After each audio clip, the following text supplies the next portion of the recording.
telling me we're live. I'm also gonna record this just in case if some shit happens in the background. Yeah. Yeah. It still Probably says that we're should. waiting. It still says that. Okay, there we go. There we There we go. Now we're live. Hey, chat. Chat. Hey, chat. Oh, Where actually, you at? let's first see if this works. Hi, Zach. You're actually on time. You're actually 2 minutes ahead of shit. time. Hey, everyone. How you guys all doing? Hopefully, you guys can hear us loud and clearly, and hopefully, this thing is actually running live for all of you guys out there. Everybody It's in the still chat. work. Actually, let me go and give my boy Donnie something real quick, only because he's been my go-to lad for some of the stuff here on this channel. So thank you. After thousands of years. Yeah, all sounds fine. Sweet. I'm very happy to hear that. Thanks everybody for tuning in for tonight. Once again, how you guys all doing? My name is KG Prestige, and welcome to another exciting session of the PokePod World Podcast. But for some odd reason, we somehow stumbled upon into the world of We're in a new dimension. A new dimension. A new dimension. It is interesting that we're here. Okay, just to clarify on this, to help support the channel out here on this one, to let people know that we have a new channel dedicated to just specifically all of the full sessions of the PokePod World Podcast.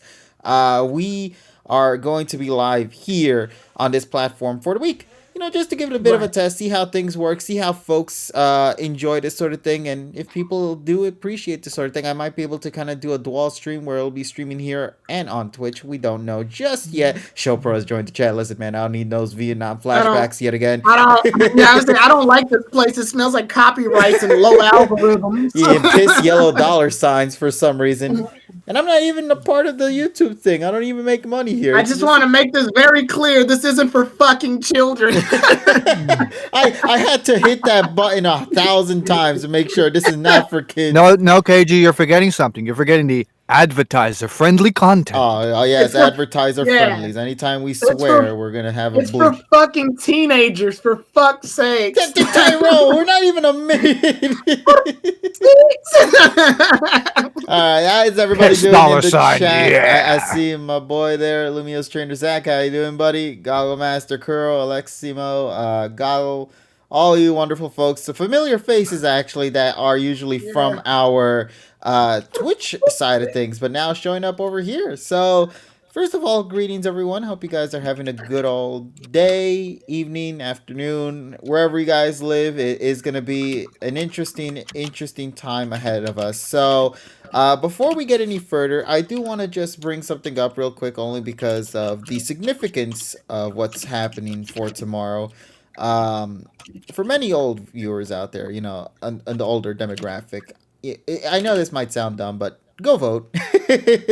do yourself a favor if you can, of course, to go vote. There's some states like Wisconsin that are actually offering free rides on like Uber and other rideshare apps just to go to vote. So go and take advantage of that. Exactly. So if you have yet to do that, don't say who you're voting for or KG, anything. you Just said a make week, sure right? to just simply vote. What'd I say? You said a week, right? We'll be on YouTube for a week. Yeah, we'll be here for just this day anyway, for the PokePod of the week. It's going to be on this platform. Okay. But we'll also see how viewers actually take this. If you guys really do love this idea of streaming the PokePod sessions here on YouTube, and would like it to sort of be here, let me know. Leave a like, support, follow the channel as well, subscribe to the channel, because it's still relatively new. We only have 60 subscribers. 66 subscribers, which is the same as the session number. So I know, right? We want that number to come up. Yeah, of course. Let's get that number rising, man. Let's start seeing more of the viewership all over the place. So if you have yet to do that, ladies and gents, make sure to go and hit that subscribe button. It always helps the channel out in any way, shape, or form. And if you have yet to, by any chance, miss out on the previous sessions of the PokePod World Podcast, do not worry, because every single session for the World Podcast is indeed here on this platform. It's all on here. Now, I am being shown this little 0 sign over here. What the hell is this? It says there's 0 viewers now. I don't get that. Damn. Yeah, that's hilarious. They said the minute everybody saw we were on YouTube, they were like, fuck it, I'm out. I knew it, KG's the Dark Lord. I thought they had quality content. Ah, shit. Like, Show Pro came in, smacked my ass immediately. Yeah. I'm not even showing any YouTube-related shit here. It's like, no, or Not any even Poke-related shit. It's like, nah, we're just gonna already ban his ass because it's very We familiar. ain't even do nothing I yet. know, right? Show Pro already coming after my ass. Man, you know who I missed? The Masuda SWAT team. I've missed those lads. Where were they? They were my heroes back in my old channel. But They're too busy. They're too busy taking care of the All right, fucking guys. Brexit people. We gotta head to Daily Motion. all right, yeah, and then Vimeo or whatever fucking Yeah. other platform. Who? Oh no, I'm sorry. That's No, wrong. what we gotta do? What we gotta do is Pornhub, you're right. we gotta do Yes. we gotta do old school shit, and we have to do fucking Shockcast server, Icecast server with fucking Og Theora. Anybody fucking remember that shit? No, of course you don't. Nobody remembers fucking Og Theora. No, because I swear to God that shit sounds familiar. Don't know what the hell that is though. Mm-hmm. All right, so let me go and just. PokePod's gonna be on a VHS tape, and we're just gonna mail it to Blog people. TV, that shit died like fucking 6 years ago. There we go. Also, nice new avatar icon you got going on, Tyrone, in your Twitter platform. Oh yeah, the Halloween. Yeah, picture. although Halloween's over, buddy. Well, I still like the picture. I know you look like a true gangster, buddy. Yeah, Team Rocket member. Yeah, but yeah. Speaking of Halloween, I hope everybody enjoyed things. I know in the Pokemon Go, you actually get. I think you got double candies, and you also get a Gengar that looks like Banette. You also get a Sableye that has a Litwick hat on, so that's pretty fun. You get bonuses if you catch ghost Pokemon and stuff like that. So yeah, that was some fun stuff if you're still playing Pokemon Go. Yeah.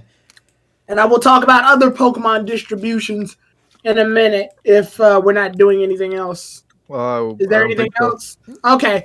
So I will talk about the Pikachu because the Pikachu this month or this week or the Pikachu that just got distributed is the current Pikachu, the one in the series, Journeys. Mm-hmm. And a weird thing, this Pikachu is different than the others. Oh, of course it is. Wow.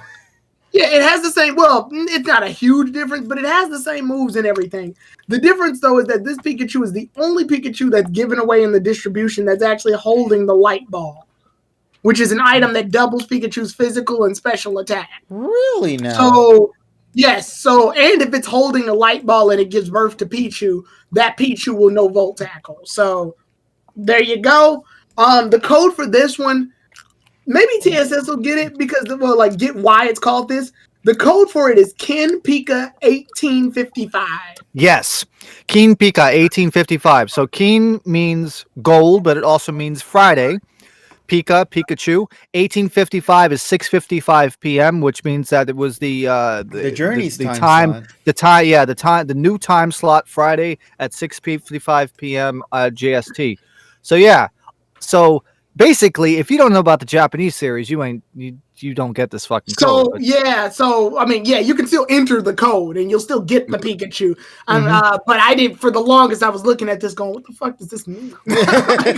What are these numbers and everything? Right, I got the other ones. The other ones were references to the show, but this is the only one other than, like, you know, if you're an American watcher of Pokemon, you only watch Pokemon in America. The Best Wishes one, I guess, will be kind of weird because, you know, they actually have Best Wishes as the code for that Pika. But this Pika, like, is referencing something, and you even got it down to the fucking time stamp. I'm over here like 1855. Pokemon was made in 1996, sir. Yeah, like I was like, I didn't realize Pokemon came back in the 1850s. Like, Jesus Christ. Oi, give me your Pokemon. Did you know, actually? Did you know Jet Set Radio is actually celebrating its 60th anniversary? Shut up. No, I shit you not. You not saw that? Shut up. Here, let me go send you the article real quick. You will be surprised here. It is confirmed that Jet Set Radio was a game that came out 60 years ago. That's older than my dad. No. Here, I'll send you the article right now. Look at that. Sega has looked back at Jet Set Radio in its latest 60th anniversary video. Oh, I know what they mean by this. So Sega, God damn you. Sega started off doing other shit besides video games for a while. They were just an entertainment company. and then they turned into a video game company later. And That's then- why that's Yeah. that's like saying Mario is 125 years old. yeah, because Nintendo started off like 1885. Yeah. oh my god, what? Yeah, remember Yeah, back in the day yeah. they used to do, I don't know, so Back stuff. in the world with black Kitty- and white Pokemon. Kirifuda playing cards. You know, I really want to okay. go back in the day. Was it really black and white back then? I like this is one of those mysteries Yes. I really need to. Of course, everything and every time you talk, we couldn't hear anything. Somebody had to put up a title card showing what you said, Damn. and then there was that guy playing the piano. You know what's actually funny though? Yeah. There's an actual audio recording of Abraham Lincoln. Nice. And there's a guy in the back playing a piano. I think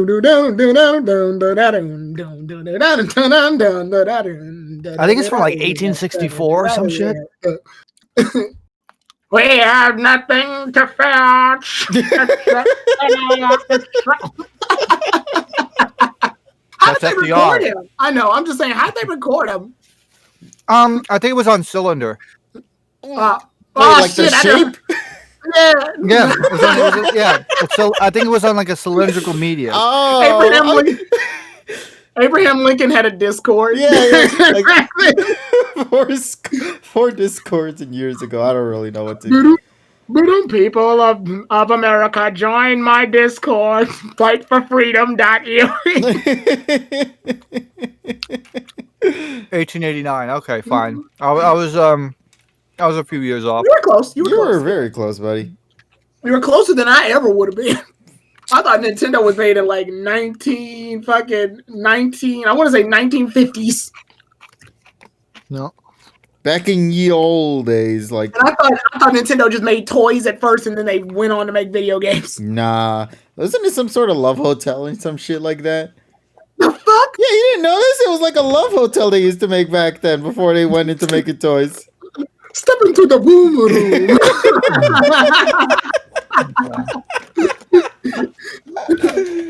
Hotel Mario. Oh shit, now it all makes sense. That all makes sense. It all comes together on this goddamn story here with this shit. But no. How's it keeping, Mario? Don't come in. Speaking about the Marios and shenanigans and whatnot, wasn't there like a Nintendo Direct that happened? Like literally the day Yeah, after? there was. Third party, right? Like No More Heroes, Bravely Default 2. Yeah, we had like a full-on Nintendo Direct dedicated. Those are the only two things I remember, by the way. There was a lot actually. So I actually have the list here if you guys want to take a second to talk a little bit about it, or is there anything go else ahead. in particular you guys want to? The only other thing is I know Pokemon Masters has an event that's returning, and that's the Zinnia and Rayquaza. I hate event. it, by the way. Why? Because Zinnia's returning, but not complete. If you missed What? out on Zinnia's original run of the event, you were able to max her out back then. In the upcoming rerun, you won't be able to max her out. It's gonna be 1-5. How? Huh? How? Because they're not giving you the all the items required to actually max out her stats and all that. This is confirmed. You can actually take a look at it. People are very pissed Yeah, off I'm right reading now. it now. Yeah, I'm Okay, reading the it orb, now. Yeah, right? the Yeah. sync pair stuff and the orbs. Yeah. It says the changes have been made to the prize rewards for Zinnia. Holy shit. Yeah, but however, you can't still Yeah, but receive the you have to character. remember What the but you have to remember when she was on the first time around, you had to unlock all the fucking abilities. No, but see, they gave you at least But the you can't max her necessary out. items for that. Yeah. In this one, all those items necessary to make that happen are completely scrapped out. So Well, that's newer because it's players already. That's can't because it's complete it. already.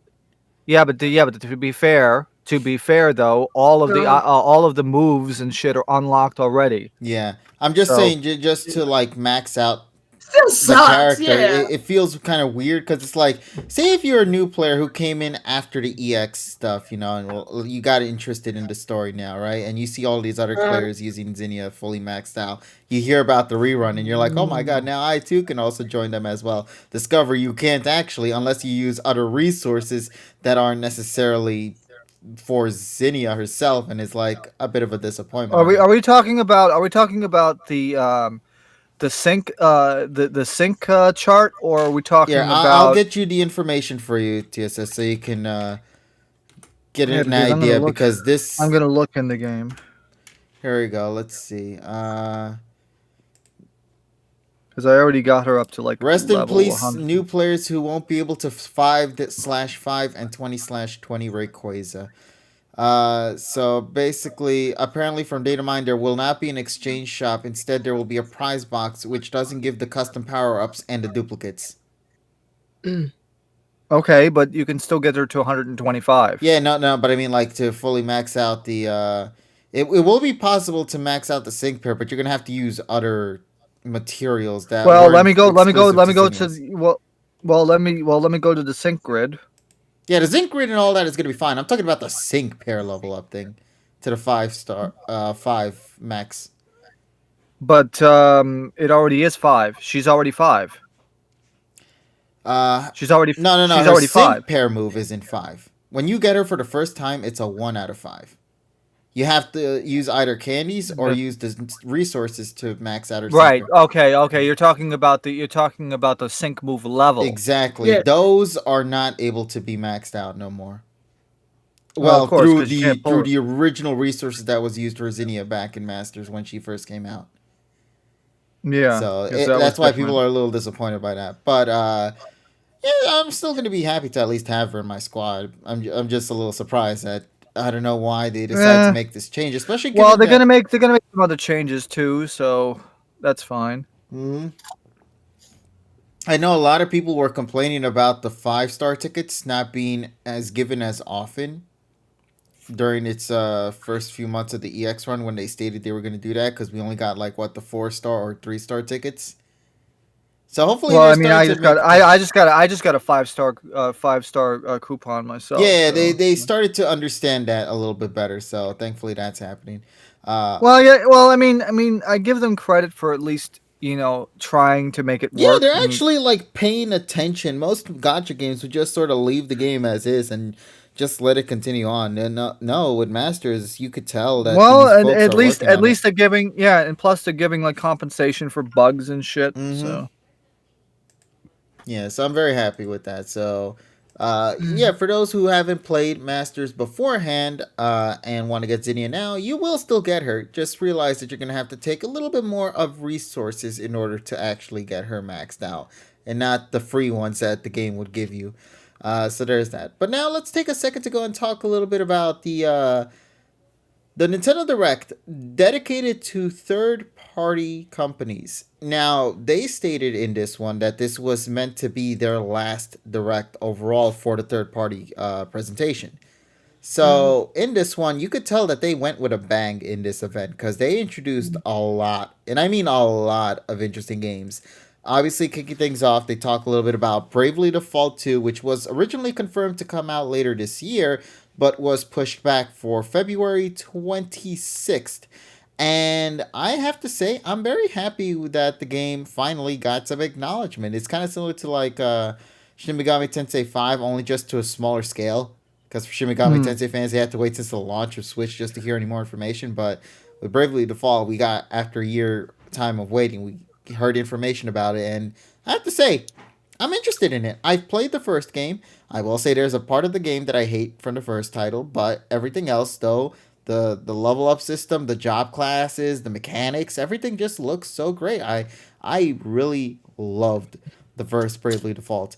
And I am super excited to get my hands on the second one. It is looking intriguing. I don't know about you guys in particular who might be big fans of JRPGs in the chat as well.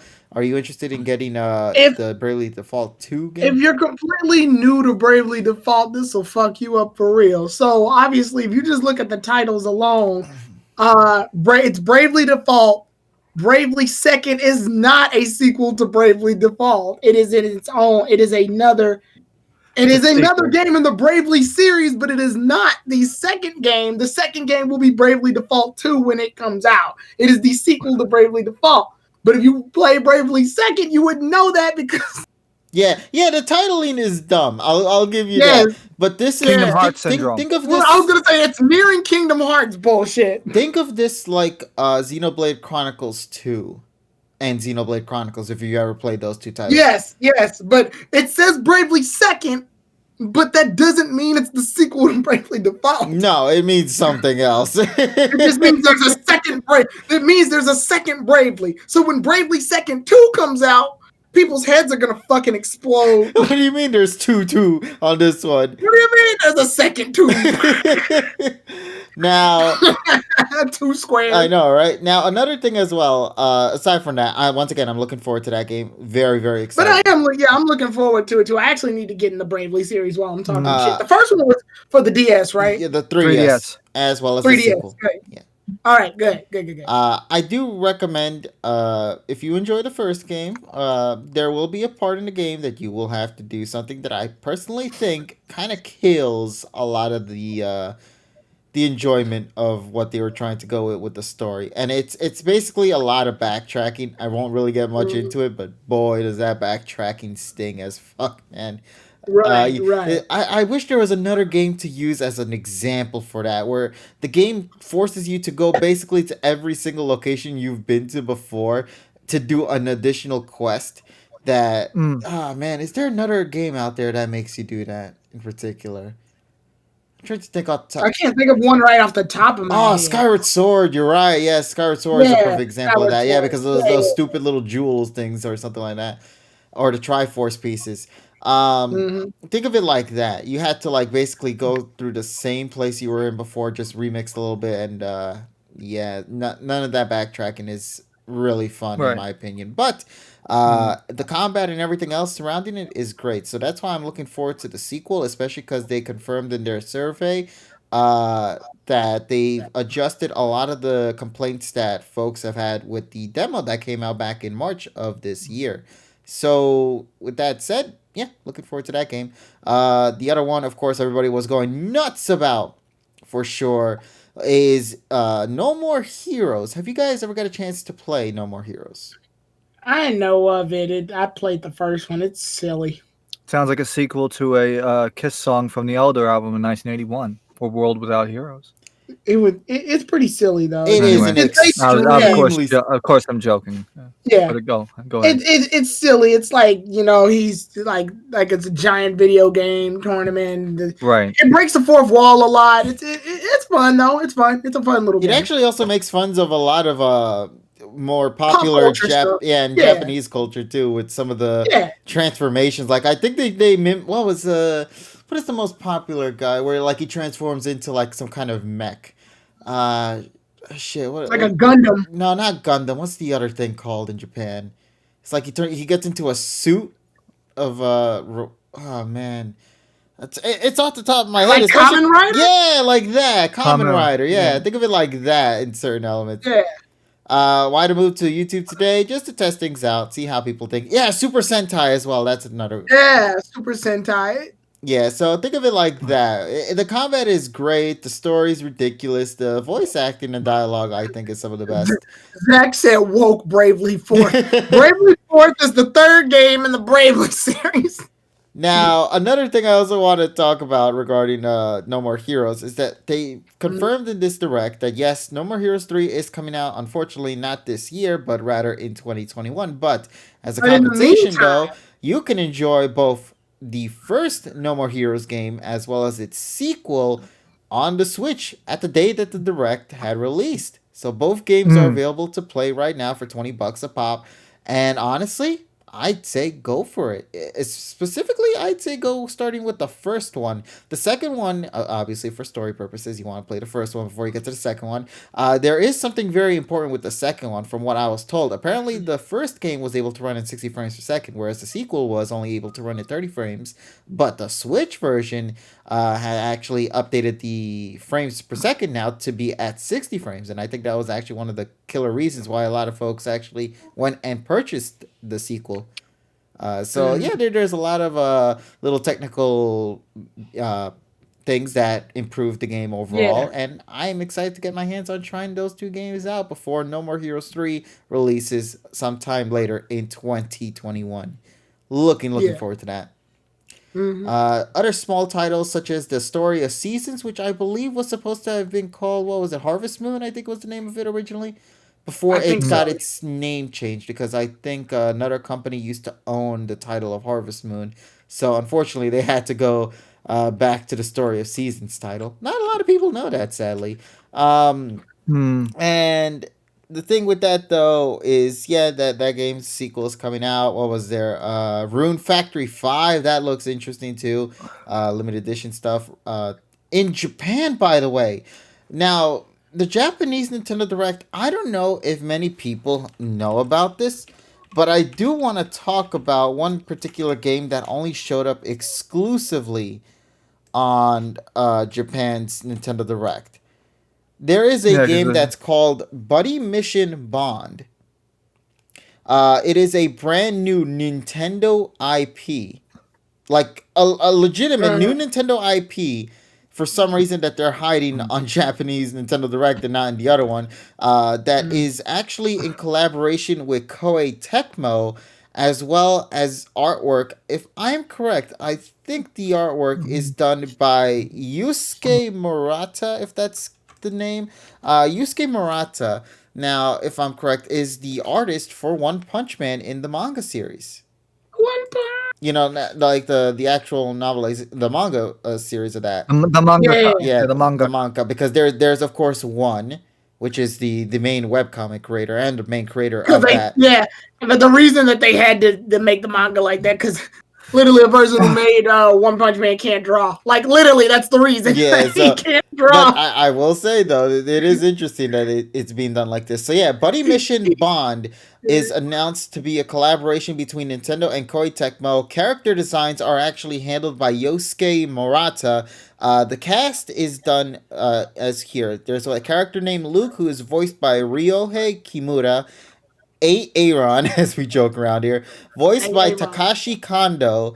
Mokuma, which is voiced by Toshiyuki Morikawa, and Chesley, voiced by Daisuke Namikawa. Mm.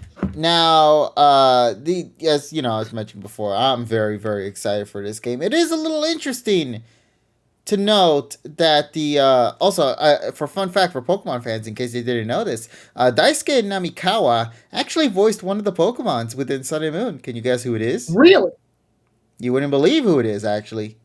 Who is it? Kartana. Now, Ah, see, in the Japanese and in the English neat. release of the episode where Cortana was involved, from what I was told, was that the lines were reversed. So, like, so he was talking Tarkana. backwards, and if you flip it forward, he actually Nick's says, not Tar- yeah, he says lines.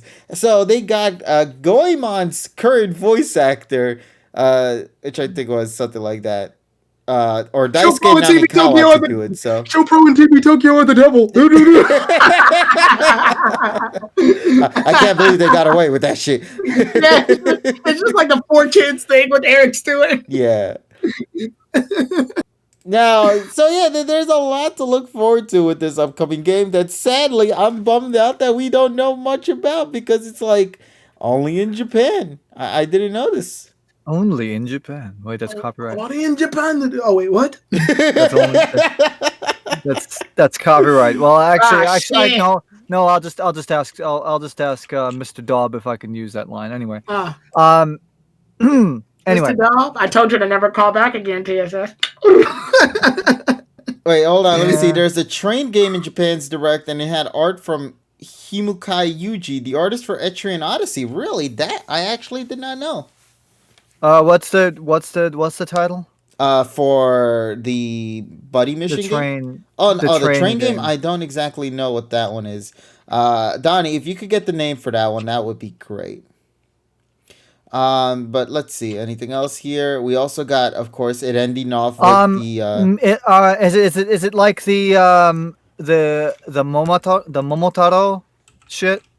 Let me see. Hold on. I want to take a look at it for you, buddy. So let's take a look. Momotaro Tentetsu, which is it's a play on Momotaro Densetsu, which is the peach boy, but it's like a train board game. Oh. And yeah, And they've had like that since like the fucking Famicom era. Now that I did not know. Momotaro Tensetsu, I think that's. Let me see. Let's see if we can find any information on this. Donnie, once again, if you could manage to get your hands on the name for that, that would really help a lot. So we'll get back to that in just a minute. Other games that were also talked about. The Legend of Zelda, the second sequel of Hyrule Warriors. The Calamity Again was confirmed to be releasing. It's already been confirmed a while back, but it's still being reconfirmed to come out later this month. And it was also stated that a demo had came out at the same day as the direct as well. And many fans have already gone out and played the demo and are genuinely surprised at the direction that they're going for with this particular game, because guess what's involved with that game? You might like it, you might not. Hint, hint, it involves time travel. Time travel. Now, of course, time travel can be used properly, or it could be going under the same situation that Sonic 06 had gone through and be an absolute shit fest of a show, man. You're not really supposed to put time travel in fiction. And it's interesting because it's like, why Zelda with time travel? Because there's a lot of things that play out in the... I mean, Zelda's done time travel before, but it's always been like...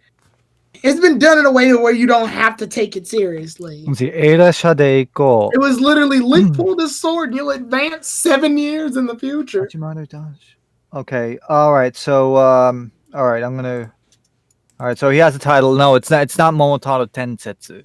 Yeah. It's, okay. And even the timeline that the official timeline they made for Legend of Zelda is all fucked up. Yeah, A desha de iko hajimaru see, what the hell is this? Hajimaru kanko keikaku. Yeah, plan, yeah, according to keikaku, right? Wait, that's the name? Yeah. It's sightseeing it translated it means let's go by the A train beginning the sightseeing tour or sightseeing program adventure sightseeing program. Legend of Zelda Ages. I want to say Ages. Yeah, for the Game Boy used time travel. Story of Ages or Story of Seasons, whatever it is. Oracle of Ages. Oracle of Ages. I apologize. Yeah, Oracle of Ages. Basically, Legend of Zelda Blue and Legend of Zelda Red. Yeah, they try to follow the whole Pokemon motif, and clearly it worked. But time travel's not really meant to be taken seriously in Legend of Zelda at all. All it is like, oh, this plant that used to serve us fruit dried up 7 years ago, and then you got to go back in time and you got to make that one little change that'll unfortunately alter the future. And then the entire race is like, we're full of fucking fruit now. Thanks, Link. A lot of people are now speculating with this whole time travel thing is that they're assuming that the events that are going to be happening in the Calamity Again storyline here is that it is now going to probably split itself into a separate timeline where we're actually going to see a good ending for the story, rather than seeing those 4 champions die after the events of, I actually like the tragedy that came behind that, though. It actually helps make the uplifting better, but sure. By the way, that train game is kind of like SimCity. Yeah, I was looking at some screenshots at it, and it looks SimCity, bitch. SimCity, bitch. SimCity, bitch. SimCity, bitch. You know, one of these days I want to try out Sims 4 and just make all of us into Sims game, man. Made 2, 4, 5, and 50 people, bitch. SimCity, bitch. Now, okay, getting back into it though, I also want to mention that a lot of people are saying that folks are theorizing at the events that, yes, things are changing, but unfortunately the reality is still going to hit that no matter how much alterations occur in the sequel for Hyrule Warriors, the bad ending will still unfortunately occur. Well, yeah, it has to. It's part of the timeline. Yeah.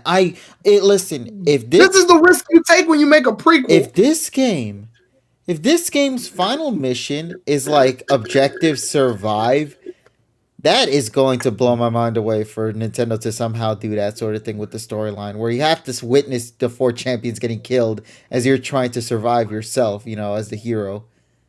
Like if they pull that kind of stunt Yeah. off, I'm going to be genuinely impressed. So like the game will end. The game will end technically as a tragedy, but like the uplifting part is that Breath of the Wild Yeah, happens. actually, Snipes, you brought up a valid point because I was actually going to bring that up. Yes, it genuinely reminds me of Halo Reach. If fans have ever played Halo Reach, the ending to that game is absolutely tragic because it is similarly structured that way. You're basically in Halo Reach. You have to let a ship fly away, but you decide to let yourself be on land to fight off against the enemies while the ship has time to go and escape. And you, basically, the character that you created just dies there, trying to shoot and kill every single enemy right there, fighting and losing. Like, bro, that ending messed me up because I wanted a happy ending, but bro, that ending just tragically messed me up. It was a very very good storytelling game for Halo. I really I mean, enjoyed that ending. not every game has to have a happy ending. I Like know, of Mm. course not, but it's like when you when, that's what I'm but saying. then, Like but I it like felt like that I idea. died because I created that character and I was the one that died. You know what I mean? That wasn't like just any other character. No, that was my character that I created, and he died on Yeah. me. Mm. So that's what made it hurt more is because you grew attached to what you create. You grew attached to the characters that were there. You grew attached to the storytelling. And to see all of that pretty much go away because you unfortunately died. And the way they animated the scene as well was also tragic because like your mask fell off your head and you only see like a very blurry background as your Spartan is trying to shoot off all the enemies before they just gangbang on you and kill you at the moment. It's it's beautiful storytelling in my opinion. Mhm. I appreciate that a lot. If they do something like that for the Legend of Zelda sequel here, with Age of Calamity, I'm going to love it so much. I'm just gonna say that right now. Yeah, I mean, I know, and they also had a lot of. They had some cutscenes in there that actually made me think. Like, I know when we were streaming Breath of the Wild, Link has a relationship with the Princess Zora, so we'll probably get more in depth with that. Oh yes, and I think that's my other favorite thing about the sequel. We're actually gonna learn about the origins, how they meet up, and implications as well. I guess regarding the whole romance stuff. I am looking forward to all of that because I Link, feel like we only Link, got snips and pieces of it in the main core game, but to learn more about it Link, later, it's gonna be great. Link. If I were reincarnated as a worm, would you still love me? Shut up. I'll feed your ass to Cass. Shut up. Hey Cass, play me a ditty real quick. Oh god. But yeah, so that's gonna be good. And they showed off a lot of great stuff in the direct, and I didn't even Nintendo's directs always come out of pure nowhere. I'll be like, oh yeah, that's right, they're doing a thing. No, they don't even announce it. They just straight up say, "Oh, by the Right, way, that's what I'm saying. there's a Nintendo Direct. Hey, enjoy." Yeah, PlayStation and Xbox will be like, we're having a direct next month. It's coming, and then you'll be sitting and you'll be bored as fuck for like an hour. Cause some guy comes out and is like, my name is Leandro Delvinov, and we've reinvented the world of gaming. And I'm like, you've said that 5 fucking times. The world of gaming is the exact same as it was 50 fucking years ago. Yeah. Show me something. And they're like, this is the new way to play PlayStation. And the guy puts his hand up and it's like 4 buttons. No one ever thought it was possible, but Sony did it. But Nintendo's like, hey, look at some games. And I'm like, hey, We got yeah, games. All we got games. We got games. Nintendo Switch has games. If anyone All remembers that kind of commercial. games. All kind of All games. kinds. All kinds. Oh my god. Now, But yeah, anything I else? like when Nintendo does a direct. But yeah, I think that was all we had. Yeah, that was. But to be fair, though, I think Nintendo didn't even need to do any of this. They just came out like it was like a pre-treat before Halloween. You know what I mean? They just came out and gave us all the treats right then and there with these games. If you've been looking forward to No More Heroes or Bravely Default or even The Legend of Zelda with Uh-huh. the Age of Calamity, you will love this direct. It really nails on some of the bigger ones that fans have been looking forward to, and it also gives a little extra. towards what is to come for future games in like other third parties. I'm just saying I'm looking forward to Atelier Ryza as well. That's also another game that's very exciting for me. It's coming out I think in January, so that's gonna be my January game for me. Before I get into I want to make a note that they put out a survey for Bravely Default too, and the survey came back, and literally they just added a difficulty mode. hey, it's the little things that count, right? We talked to 20,000 people, and they all said, "Make the game fucking harder." And so we added a difficulty. Fucking insane. Or maybe make the game easier. I kind of wish Pokemon did that. Yeah. Well, they kind of did. Black and White too. Well, Black and White's the only game that did it, unfortunately. And you got to beat the game in order to unlock it, which is stupid. That means you got to beat the game in order to get the harder or easier mode of it. Well, that's New Game Plus. Right, but I'm like, who's beating the game and going, I wish this was easier? Man, I was thinking about this. I do wish Pokemon had given itself more chances to allow difficulties to exist. Yeah, I to this day I still feel we need a difficulty mode, but hey, future games. Correct. If you want a harder game, play a fucking ROM hack. Well, and then also we make up harder versions. Like I know Nuzlocke is an infamous hard. Yeah, but see, we create. Also, Yeah, there's actually one thing I want to actually mention since we're on the subject of mods and stuff. I actually found out that in one of the I guess the Good Game Boy collection ROM thing that you can get on like archive.org, somebody actually made Pokemon Red but with Gen 2's assets. Oh. Wait, what? Like, yes. So what ends up happening is it's Pokemon Red, but it has the Gen 2 sprites and the Gen 2 music. Nice! Hold on. Tyrone, we're playing that shit tomorrow if we can get this shit. Like fucking Pokemon Golden Red and Silver Blue. Well, Can we call it Pokemon Golden Red and Silver Blue? I don't know because it just says Pokemon Red in the title. But if you can find that for me, TSS, let me know. I have it. Yo, we gotta shit. You gotta do that shit tomorrow, man. Hold on a second. No. I can't wait to fight Team Rocket.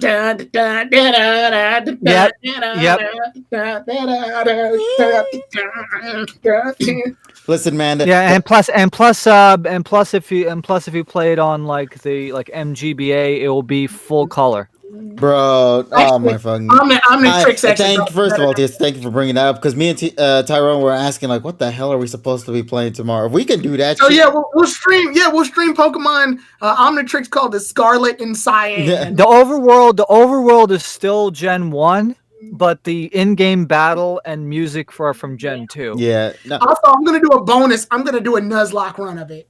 Nah, I'm gonna just go clean. Well, actually, no. Let's do a dual race then, Tyrone. All right, yeah, we'll do a race. Okay, that's fine. Of course, we're not obviously going to be able to complete it all in one session, but we'll split into multiple sessions. It might be our consistent Tuesday thing, though. That would be fucking great. Yeah. I'm going to try to see if I can do something with that, but I just need TSS to just hand that to us at the end. That will take like 5 seconds. All right. Okay, cool. We'll do this after the end of the stream just to test things out. Give me the game. I need the game now. What are you doing? Also, speaking about hacking stuff, TSS, that's actually something very great because I wanted to talk about the event that happened last week. If you guys are big fans of Sonic, know that there was something known as the Sonic hacking contest that went down last week. What is a Sonic? Yeah, I know what it is. Tyrone, I also have 2 other suggestions I would love for you to try out. Let's go. I have 2 games that I would like for you to test out. Which one would you like to do first? Let's say I got a Sonic Mania one and a Sonic Adventure 2 recommendation. Which one would you like? Sonic Adventure 2. Okay. Twitch chat versus Sonic Adventure 2. What the fuck is that? Twitch chat will be able to use commands and fuck with you in the game. Okay. So they can push your ass back, they can give you rings, they can kill you on the spot, they can make you grow big, they can make you shrink, they can do anything that adjusts your in-game shit. No, There's also Sonic Mania versus Twitch chat. So wait, are you playing the game normally? You are and they playing just the take game over normally, control? but the moment that the Twitch chat decides to actually put like some command on the chat, that shit will transition and carry over into your main game and will mess you up or benefit you in the long run. All right, let's go then. Let's go. I'll give you more deets on that as well for whenever we want to do that. I want to do another one of those too, Tyrone. I would love to do another Sonic Adventure 2 run Sounds good. Yeah. because I did a Twitch run on Sonic Adventure 2 randomizer and we fucking died so many times. And not Of die in course terms you of like the did. game, no, die in terms of laughter. That shit was hilarious sometimes, especially because of like the censor bleeps that we normally get in that game. So yeah, there's those mods there. There's also some other interesting mods that they have as well. If you haven't had a chance to look at the Sonic hacking contest, very popular YouTube I tend to follow, and many folks might know them. Some Call Me Johnny actually is uploading some of the entries that he's done from his Twitch chat over onto YouTube. So if you haven't had a chance to see some of them, you can definitely take a look at it now if you'd like. So yeah, there that exists. But please, Tyro, we gotta do that Pokemon one first, though, Yeah. bro. That if we do that Pokemon one, that got me excited. It's funny how that got Yeah, that sounds good. exactly. So look forward to that chat. We'll keep you guys up to date when we're gonna do that. So let's see. Anything else I'm forgetting off the top of my head? No, Sonic Hacking Contest, Pokemon Shenanigans, and anything else in between with video games. We, I think, managed to cover a lot. And I'm very happy and excited to see what is to come for the future of the franchise. So, yeah, that's pretty much it. Yep. I think we've done all the major stuff. Well, before obviously the review. You know what? Honestly, I just want to say this right now. This is one of the longer hours, I think. I think it's just because we covered everything fast and we have less people. I don't know why. It just genuinely feels like it went like super slow the time, and yet I felt like I covered almost everything I wanted to cover. Although It's that YouTube time. it's rewind time. Is this part of the YouTube curse? Does time slow down when we stream here? Yeah. It's that YouTube time. Let me see here. Anything else I'm forgetting? We already talked about Masters. We already talked about the Nintendo shenanigans, all that. Thank you, by the way, for that TSS. I also want to take a second to also talk about the upcoming Pokemon TCG thing because I know we haven't had a chance to play a lot of it. But there is a new one coming out. Pokemon TCG Sword and Shield Vivid Voltage build. And, yeah, that's the new set. Yeah. And actually features the main Pokemon that's going to be in the upcoming film Coco, which is set to release sometime in December. I believe on Christmas, was it? Or was that Soul? I think I'm mixing that up. But anyway, the main Pokemon that you see on the cover of Vivid Voltage is based on the Pokemon that's going to be in Coco. So that's looking interesting. Zarude Sandstorm. Yeah, it's Zarude. And yeah, it's PS5. Wait, is the PS5 really coming out next week? Are the next gen consoles really coming out next week? Shit, I didn't even think about it. Are they? Yeah, we're in November. I forgot. Oh yeah, that's right. Wow. And November, November's gonna be a big month, by the way. Like we got a lot of stuff happening in November. Bro, so we got the PS5, we got the Xbox Series X, we got the Mario Brothers Game and Watch thing. So there's all that. I mean, like Pokemon will be coming out again, Sword and Shield, but this time they'll be complete. Yeah, the complete edition or whatever it's called, the Pass Edition, Expansion Pass Edition. Let's see. If you want more discussed video game content, how about the inclusion of Go and Pokemon Go's photo feature? Now, regarding that, as someone who doesn't really play much of Pokemon Go, I can't really say much in regards to that. I think it's but it cool. is interesting. Yeah, I think it's kind of cool. I like when they do. I'll be right back in just a second. I'm gonna get me more water. Yeah, I like when they do anime related stuff on there. That's a nice touch. That you can wear his backpack and stuff. I thought his backpack was already an option on there. I also thought his outfit was like because Go is literally a character based off of the Pokemon Go game. So I thought his outfit was kind of already available. But hey, I'm guessing not. So I'm glad they finally acknowledged it. So that's pretty cool. And then I know, let's see, I can cheat and go on Sergi and look up some other news. Oh, I also know the other thing, competitive battlers. today, well, technically yesterday, was the start. Series 7, Pokemon Series 7 is now out. That means the new rules for Pokemon. If you're battling competitively, they have banned 16 Pokemon from the previous seasons. All of the Pokemon that are banned are essentially box legendaries, Calyrex, and box legendaries, Calyrex, and the mythicals. So no mythicals, no Calyrex, no box legendaries. So that means no Groudon, Kyogre, no Yveltal, Rayquaza, Xerneas, all the ones that you see on the box art of Pokemon, they're out. However, you can use some legendaries like the Three Musketeers. So you can use Cobalion, Virizion, and Terrakion. You can use the legendary birds, obviously.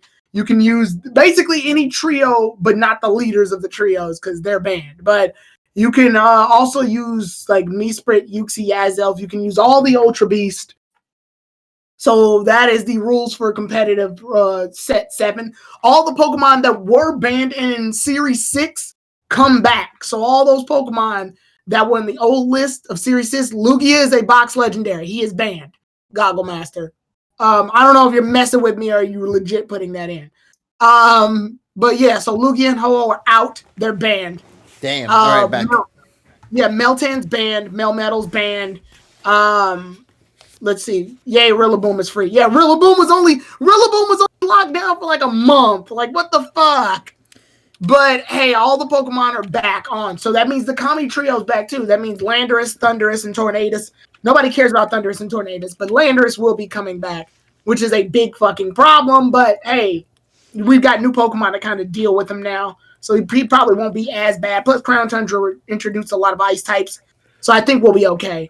Urshifu, I actually got to look him up. I need to see is he actually going to be on there. But Series 7 is out. The new rule set is out, which means I'm sure the Battle Tower will change. So if you're planning on upping your rank in the Battle Tower, note that your rank probably got reset. But yeah, with that being said, I'm actually going to try to build the team for this series too.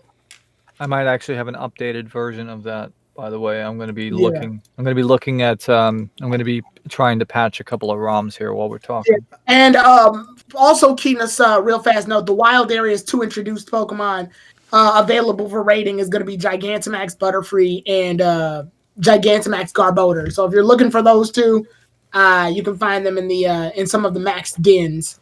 But with that being said, my tip, I guess, is try to find at least like 2 legendaries that aren't box art legendaries, obviously, to put on your team, because Series 7 is obviously going to be harder than Series 6, and you're gonna need to use some legendaries if you ever have a hope of like staying alive in this series, because everybody's going to be using fucking Landorus. Mother trucking Landorus. Mother trucking Landorus. And I know the banned mons are back, so that means Togekiss is back. Freaking Rillaboom's back. You got dangerous threats. I know Amoonguss. I don't think Amoonguss was gone for that long. Amoonguss was a threat? Yeah, he's a threat. Amoonguss is a bulky wall who knows the move Rage Powder. Rage Powder forces every Pokemon on the field, with the exception of the ally, obviously, to attack him. So that means you can divert.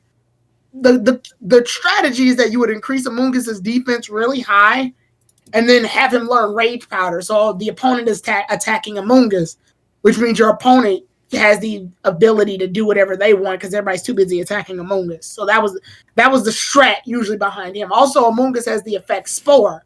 So if you physically hit him with a move, then you'll be either poisoned, asleep, paralyzed, depending on what happens. So yeah, Amoonguss' Spore along with Rage Powder, those two in conjunction, caused a big problem in the metagame. That's why everybody was using Amoonguss, because he could fuck up your stats, and he could also divert attacks away from your main mon. So let's say you have like a Pokemon that you're planning on being a glass cannon, dishing out a lot of damage, then you can use Amoonguss as your tank. That is interesting. It is interesting. So yeah, but with Series 7 out, that means we're going to get a lot of different combinations. My tip has also been to watch like some of the older things on Pokemon's YouTube account. They actually have the older battles. Like I know they have the Pokemon regionals in Collinsville, which is right by where I live. It's like less than, I want to say it's about 30 minutes away from where I live currently. So I actually went to Collinsville and saw like a lot of fun trainers. I saw like Wolf Glick. I don't really like him in terms of trainer wise, but he is. I hate the asshole. What? Well, no, I like his battle style. He's got a good battle style. The dude's a freaking genius. But anyway, outside of him, I know Moxie Boost. I've actually talked with Moxie Boost. He's a good dude. He's actually really good as well too. So you can actually watch those old videos of them in the tournament, and you can see like some old strategies. I know some obvious ones are like Togekiss with weakness policy. Gyarados is a fucking threat. Gyarados and his Intimidate ability teamed up with Raichu is really good because Raichu has Lightning Rod, so Gyarados' weakness is taken care of. Stuff like that. Just fun combinations. But I'm actually interested to see what new combinations of Pokemon people are going to be using now that Series 7 is out. And legendaries are reintroduced into the mix, minus the big ones like Kyogre or Groudon in them. Damn, that's unfortunate. Well, yeah, they're gonna save that for Series 8 probably. Yeah, they don't want to go balls to the wall just with this one. They want to save. Yeah, they're doing what they did when Sun and Moon was out, where they had the Sun set, the Moon set, and the Ultra set. Mm-hmm. All right then. So 2 things I want to bring up real quick before we get into tonight's review as well. And I'm also looking forward to hearing more stories about that Battle Tower thing, Tyrone, from you and later down the road. I assume you're going to really be pushing yourself into working on that, are you? I want to try to battle more in rank matches, but I want to build my team first. But I do want to do rank matches more just to see how my new team is going to fare here because, like I said, there's like I said this I think while you were still gone, but since legendaries are back into the picture now, and Ultra Beast, it's going to be really interesting to see. I know a lot of people are going to use the Tapus. Big problem with the Tapus though. Tapu Koko cannot learn Rising Voltage. Tapu Bulu cannot learn Grassy Glide. And Tapu Fini, what's it, Tapu Fini? No, Tapu Lele. Tapu Lele cannot learn that Anything. one move, the fairy move. No. She can't learn that psychic move that they introduced. And Tapu Fini can't learn Misty Explosion. So for some reason, they didn't give them the Island of Armor moves yet. Expanding Force. Yeah, that was the move. So the Tapus don't get the Island of Armor moves, which sucks. I guess they did that to keep the Tapus kind of out of this one. Well, they're not supposed to be from this area. Well, yeah, and they would be kind of OP too because if you use Tapu Koko, the minute Tapu Koko comes out, Electric Terrain comes up, and Rising Voltage does more damage when the Electric Terrain is out. So they were like, that's an obvious combo that people would just bust out. So to stop them from being overpowered, I think they just went ahead and just made it so they can't learn the moves. Interesting. Yeah, it sucks, but they also did that probably to just keep the Tapus out because the Tapus were big players in Sun and Moon set. Yeah. Speaking about Sun and Moon, this is actually something I wanted to bring up real quick. Happy anniversary to Sun and Moon's finale. A while ago, we actually celebrated the series finale of the X, Y, and Z story with its 4th anniversary. Would you believe to see that we are now celebrating the anniversary of the Sun and Moon series conclusion as well? And yeah, just to think, it's been a year since the ending of Sun and Moon, man. I still cry over that ending. As I've talked about before, I've been overly attached to Sun and Moon. Like, Sun and Moon really is the show that I feel was just hitting all the right notes for me. Of course, obviously everyone has their entitlement to disagree however they wish to, but to me personally, I absolutely love the show from beginning to end, and the way they went and concluded the series with the farewell, I think is still, to me, in my opinion, probably the strongest farewell they've had. But that's only just in my perspective, of course. But anything else I'm forgetting? My phone just told me. Go on. My phone just told me PokePod World is live. An hour later? Well, I guess they're saying, they're about to get ready to go and do their anime talk now. Yeah. But yeah, it's been 1 year. And you know what I gotta say? I want to go back, man. I miss the happy times. I don't. I miss Meltachew. You don't tell me you don't miss Meltachew. I mean, I had to watch it in an Osaka fucking capsule hotel. I know, buddy. I don't know. Maybe it's just me. I'd rather go back to X and Y. That depends, buddy. We're not gonna get into that though.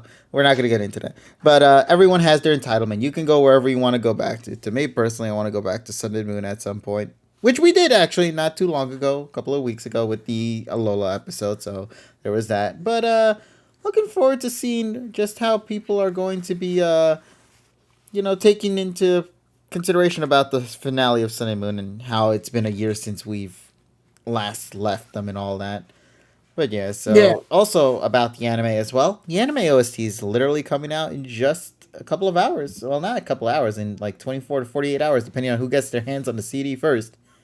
So, if you guys enjoyed Pokemon Journeys OST, support the official release. You can go to CD Japan. You can go to probably the streaming services like Spotify, maybe Apple Music. You never know, because Yuki Hayashi's music is available on those platforms as well. And if Pokemon is very nice, they might also have them available there too. So we'll see. Right. How much? That depends. I have no idea where you live, and I don't know how much it'll ship for you. I don't know where you live. For me, it costed me what, $50 just to send that thing over here for me. So yeah, but that's because I had to pay for that super shipping. Make sure that shit comes on the day, if it even does. So I'm looking forward to that. It's been a decade since we last received an OST from the anime series. And let's support it in any way, shape, form we can, guys. So that's all I got to say to that. Anything else you guys want to bring up before I set things up for our review for the week? No. No, I will. I'm going to be out for a second. Just you guys do the episode review. I'll come back and obviously I'll say my thing. Alrighty, buddy. So, with that being said, then, what do you say, TSS? Why don't we go and get ourselves involved into the review of the week?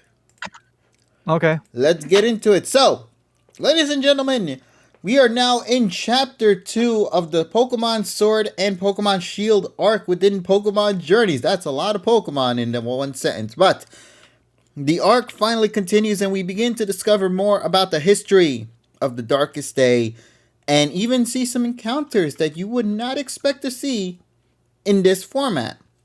So, with that being said, let's get ourselves right into it. How do we think of the episode overall, and what exactly is there to look forward to for the way they concluded things off? Now, TSS, I just want to hear from you first, buddy.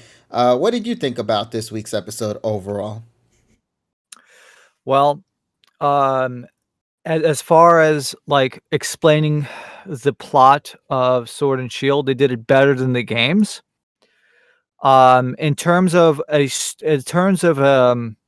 dialogue focused episode, they nailed it. They were able to progress perfectly between each of the segments and between each of the different aspects of the storytelling of the game, from Sharon and Rose meeting up with Satoshi and having the whole dinner thing, the interaction between Sonia and Go, and then of course Magnolia as well, and then of course having Go break the wall, the rock wall, as a plot point. That was great, because it's just not one random, just not like Bede fucking destroying it, because Bede is not in this anime yet. Yeah, I'd say that right there was a great. It was a fantastic way to push the plot. I'd say that as far as story driven plot episodes, this is one of the best in the meta series. I don't think I could think of anything better to say besides that. And of course, having Go get the Dynamax band, that was amazing. The way that he got it too, it's like it works just like the games, man. Mm-hmm. And then of course playing the best track of the whole fucking soundtrack, freaking Galar Gym theme, while that happens, and then having Reboot go into the Dynamax battle just as it ends. That's a great cliffhanger. That's what you wish that you want to have, like instant gratification, man, because it was well paced. It was too well paced. I'm gonna say this right now, TSS. I hated this episode because I was so into the episode. When that to be continued show up, I was like, was it already 22 minutes? Excuse me, what happened? I was so lost. I was like, no, don't end it there. You were getting so good. You had so much shit introduced. The dialogue was absolutely phenomenal. I loved everything about this episode. I think this was a good second episode for this arc. It did everything that the first episode was setting up. It brought more answers alongside with more questions and even more mysteriousness for a lot of the characters that were introduced in this week's episode as well. And like I said, I I haven't had a Pokemon episode like this in a while where I was so heavily invested into the show, I didn't realize how fast the episode was going. So when that to be continued struck me, I was completely just thrown back by it because I was so invested with everything that was happening. You wouldn't think Pokemon would end the episode the way it did. It doesn't feel like Pokemon how they ended that episode. Where it grew big and then suddenly bam, to be continued. I'm like, what? So that to me Pretty threw much. me off. It really did. But I guess let's start breaking each scene down bit by bit and start talking about some of the things that really intrigued me the most about this week's episode. If you guys, of course, in the chat would love to share your thoughts on it too, please share away. Of course, you can also, rate the episode from a 1 to 10, how you guys think of it overall. And once again, if you enjoyed the review we're about to get into, of course, make sure to leave a like there as well. We actually started getting close to 100 subscribers, so let's get that goal met. Now, let's get into the review, shall we? So, first of all, we start diving into the backstory for Leon and Sonia, which I thought was a really cool thing that I did not expect to see in this at all. I thought maybe in like a later saga, in the future. That was Right. interesting. I was not expecting to see a little bit of Sonia and Leon's story. Another thing I want to say, Leon as a champion has really been growing on me. Like, he really is a well-defined champion in the show. Because a lot of champions that we encounter in past generations tend to kind of be like those characters that appear but don't get involved. They're just sort of there. But in this Right. series here with Journeys, Leon himself is pushing himself to get involved into the fights. He's not wanting to be the one in the background to do some small plot. No, he wants to be just as involved as everybody else is and gets in the fight. So I'm very happy Leon's in charge. He's fighting against the Pokemon. He's trying to calm the people down. And he also is competent too. The moment that he began to act suspicious towards Chairman Rose, that to me really defined my appreciation for Leon's character.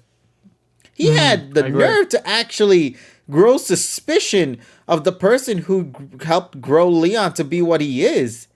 Like, he was like, that to me was one of the best things about that episode, and it carried even further when Leon went over to the gym where Raihan resides in, and then he starts saying like there has to be something going on here. I don't believe that it's just simply just a pure thing out of nowhere. No, there has to be something happening behind the scenes. And you see Leon going towards the gym, and that's how his story segment gets kind of cut off for the time being. That I liked from Leon. I don't know what you think about that though, TSS. No, I totally agree with that. I don't I think the way, like I said, the way that they structured this, the way that they structured all of the character buildup and all the character development in this particular episode, they did it better than the fucking games. And it's kind of, it's kind of interesting because we kind of got burned, with XY and XY and Z, considering that, freaking Zygar got the fucking short end of the stick and we never got him in the game until later. It's nice to actually see the anime do something better than the games for once, in my opinion. Absolutely agree. Yeah, somebody in the chat also brought this up too. Even Pikachu felt a bit uneasy towards Chairman Rose when he showed up. Absolutely. Which, has Pikachu ever done that? No. No, right? Like, I genuinely Nope. tried to remember. Has Pikachu, like, legitimately ever grew suspicious towards anybody? That's, like, one of those I don't think so. rare appearances where even Pikachu himself is acting a little Like, concerned. what the fuck? It's yeah. It's those small little details that really makes me enjoy the show, because it's like it's not a necessary thing, but because you put it there, and if people catch it, that Mm, just adds more to the appeal of what this episode was trying to portray. absolutely. And I think another thing I also want to add as well, I loved that Go and Ash are split from each other. Because the way Mm, it's being written here, we're able to tell two stories at the same time, and time. and I think the way they handled it so far has been phenomenal. With Sonya and Go's story happening alongside Ash and Leon's, and given that those two characters sort of have a connection with each other, being Mm, of Sonya and Leon, as given by the yeah. flashback and all that, it really makes everything feel all interconnected. And I think what even added more enjoyment of that was when Magnolia began to have her moment of dialogue in the show as well, and even Mm, grow suspicion towards Leon too, which I didn't think we'd see that in this episode. I didn't think she would mm. actually say, "Listen, I'm concerned about Chairman Rose." I know she did that in the games, but I just didn't expect to see that so suddenly Soon, in yeah, the suddenly. show Yeah. itself. So that I appreciate a lot. I think the way they handled Magnolia's character in this episode was Mm, great, and I honestly, the only thing I'm just gonna be a little, little nitpick of mine. Um, I just wish she had been introduced a little earlier. Although I will mm, say that the charm of her introduction in this episode would have sadly been dwindled had she been introduced a little earlier into the series. So her being saved for this arc, I think, benefited in the long run. And mm, I just like that Magnolia kind of set the story up for Go and for Sonya as they're heading towards the statue that resides in the city there. So I like that aspect from Magnolia's character. I like how Sonya was also involved with that too as well. And, trying to grow into becoming a Pokemon professor herself. Which, by the way, I want to touch upon that. What did you think about that scene when Sonya was telling Go, "Hey, you make a good Pokemon professor"? Like, that was some mm, intriguing foreshadow wow. right there. Yeah, of course. I don't view Go as that. But the moment that she brought that up, I'm But like, but it makes it makes sense sense, because yeah. he's book smart. Exactly. He knows, he dissects information. Hell, he even was the one that was helping Sonya out with her studies here. It was thanks to Go that Sonya was able to pass that little test that she had from Magnolia, Hmm. from her own grandmother. Yep. And I love that a lot because it's like you don't expect to see that sort of thing from Go. But though the Mm, moment that they say that, "Hey, you would make a great Pokemon professor," dude, that intrigued me for the future right there. mm, mm. And I think that if they can continue to flesh more upon that, I think that would be great.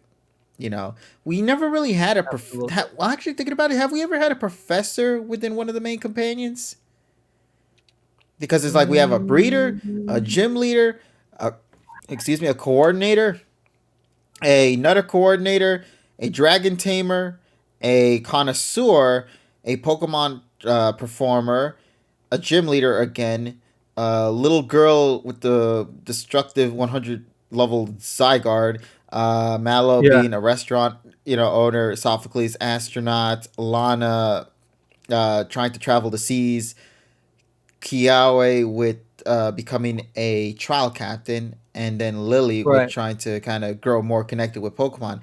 I don't think we've ever had a main companion who've wanted to be a Pokemon professor. As the chat mentions, Gary was the closest to that, but he's not a main character. He's a rival, a main rival to be exact.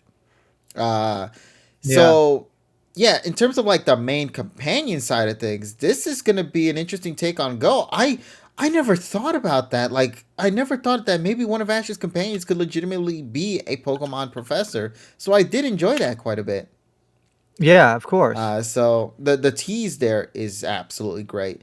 Now, Mm, another thing I also want to talk about that I enjoyed from this episode: music. You can't go wrong with music, man. And no. Hayashi's though, it's not just simply Hayashi's music; it's the way they've implemented the music in the episode. Masafumi Mima again. Killing it with these episode. And I guess also to carry on to that discussion, the references as well they actually referenced the Lugia raid battle from episode 2, which I did not Mhm. expect to see that happen because we talked about this before in our That's right. first episode review for the Sword and Shield arc, was that this arc feels more like a film brought to the TV series. So you wouldn't think Yeah. that they would reference something that is outside of the Sword and Shield arc. But the moment that Go decides to bring that up and also kind of try to find a connection towards the events that are happening here in Galar, as well as mentioning Eternatus's debut when he saw it outside the window in the plane ride to Galar for the first time, like that, all of that, it finally had a purpose. Everything that we've had from the start of Journeys finally feels like it has a sense of purpose towards the lead up into this arc that we're in right now. And I'm very happy because it took its time, but it was time well spent to get to this point. You know, it Right. didn't feel rushed. It didn't feel like forced. It Mhm. gradually got to this point. So Mhm. I'm very happy with that. With the Lugia reference and the music, of course, direction that they had. Now there are two characters that I've yet to talk about here, and I guess we should get into them. Uh, Yep. let's talk about Chairman Rose and Oleana. I think that's it. Oh, Leona. Oh, yeah. That's That fire scene with her hair. no. That no. I was immediately. The first thing I thought was the Glad's Head song, "Drug Addicted Psycho" Scott Brown remix that was made like 15 years ago. Drug, cocaine, speed, LSD, ecstasy, cocaine, speed, LSD. Yeah, Oleana, search it out aka on YouTube. Olive. Now, let's get into it then. So, Chairman Rose. Okay, this is where things get interesting. We talked about it a little bit ago. Um, I love how ominous he got himself introduced to Ash and the gang. You know, Hmm. because Pikachu was concerned, Leon got concerned during the conversation. Leona was there as well. Actually, before we get into that though, another thing I want to bring up. What do you think about that? Because this happens like literally before uh, Rose shows into the scene. There was a segment when they finally defeated the Pokemon, the Gigantamax Pokemon, and it shrunk back to its original size.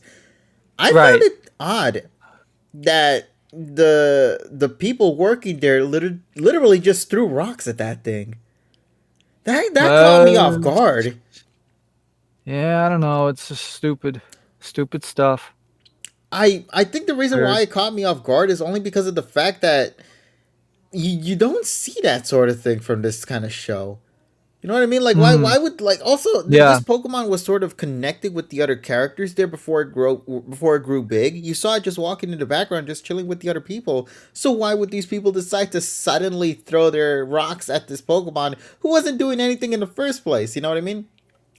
Yeah, I know. It's weird. Yeah, so I just wanted to bring that up because I know a lot of people were also bringing it up on social media regarding how kind of off that felt, you know. At the same Mm, time, though, you know, it was nice to see Ash step in instead of Leon. I did like that little detail there. That they allowed mm. Ash to be the one to stop the people from throwing the rocks, even getting hit by a couple of rocks himself to kind of prevent from the Right. Pokemon getting hit. Yeah. So, once again, little small things I enjoy a lot. Now, let's get to Chairman Rose. Okay, so his dialogue is some of the best in this for a villain. In fact, is he really a villain though? I guess we should get into that first. I don't think so. I think he's just misguided. I think that's how he was portrayed in the games, and they're kind of doing the same kind of mystique here, Yeah, because like his where actions aren't necessarily for like him taking over the he, world or anything. I mean, it's not like doing the freaking the hand rubbing and shit or plotting something really evil. He just has this kind of like, oh yeah, face. Yeah, Oh yeah.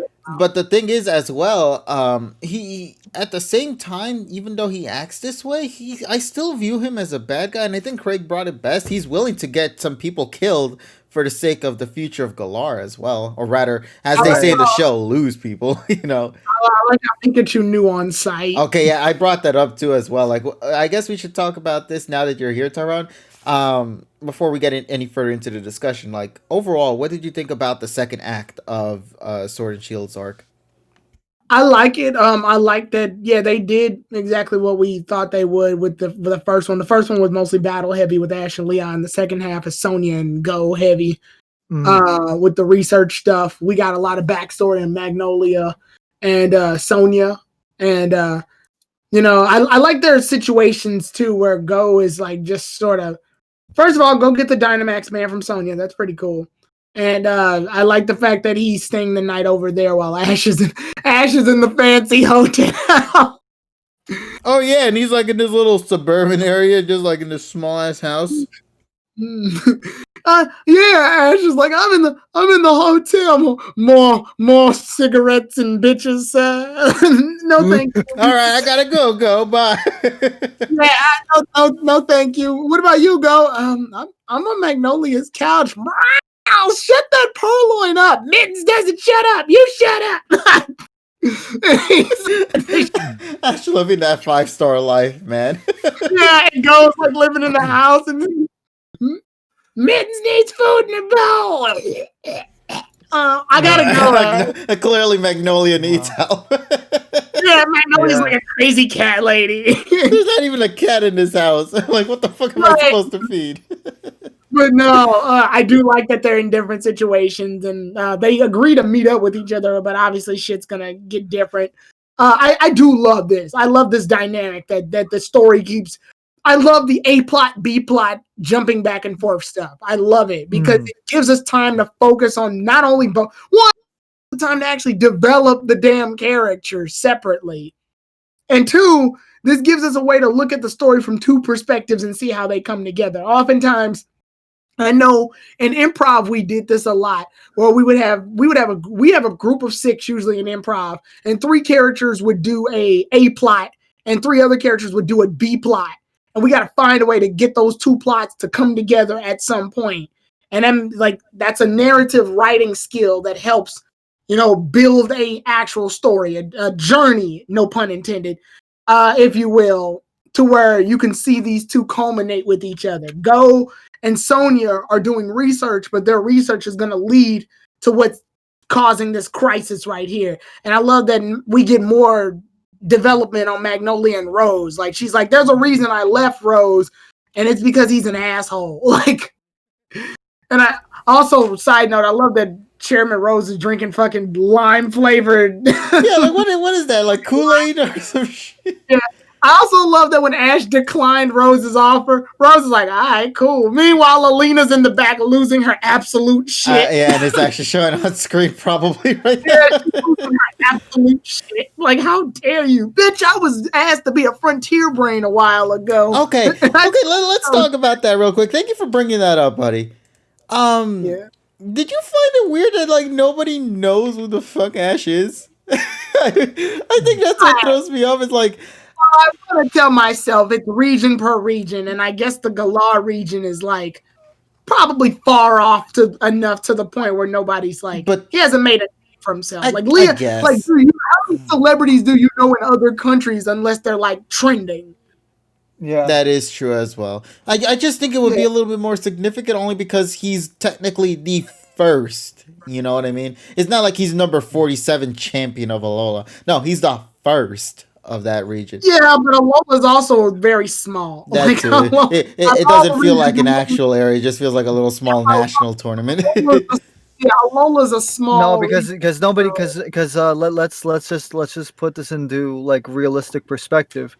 Do you know of a specific luau that they have in Hawaii? No, you don't. Exactly, that's the point.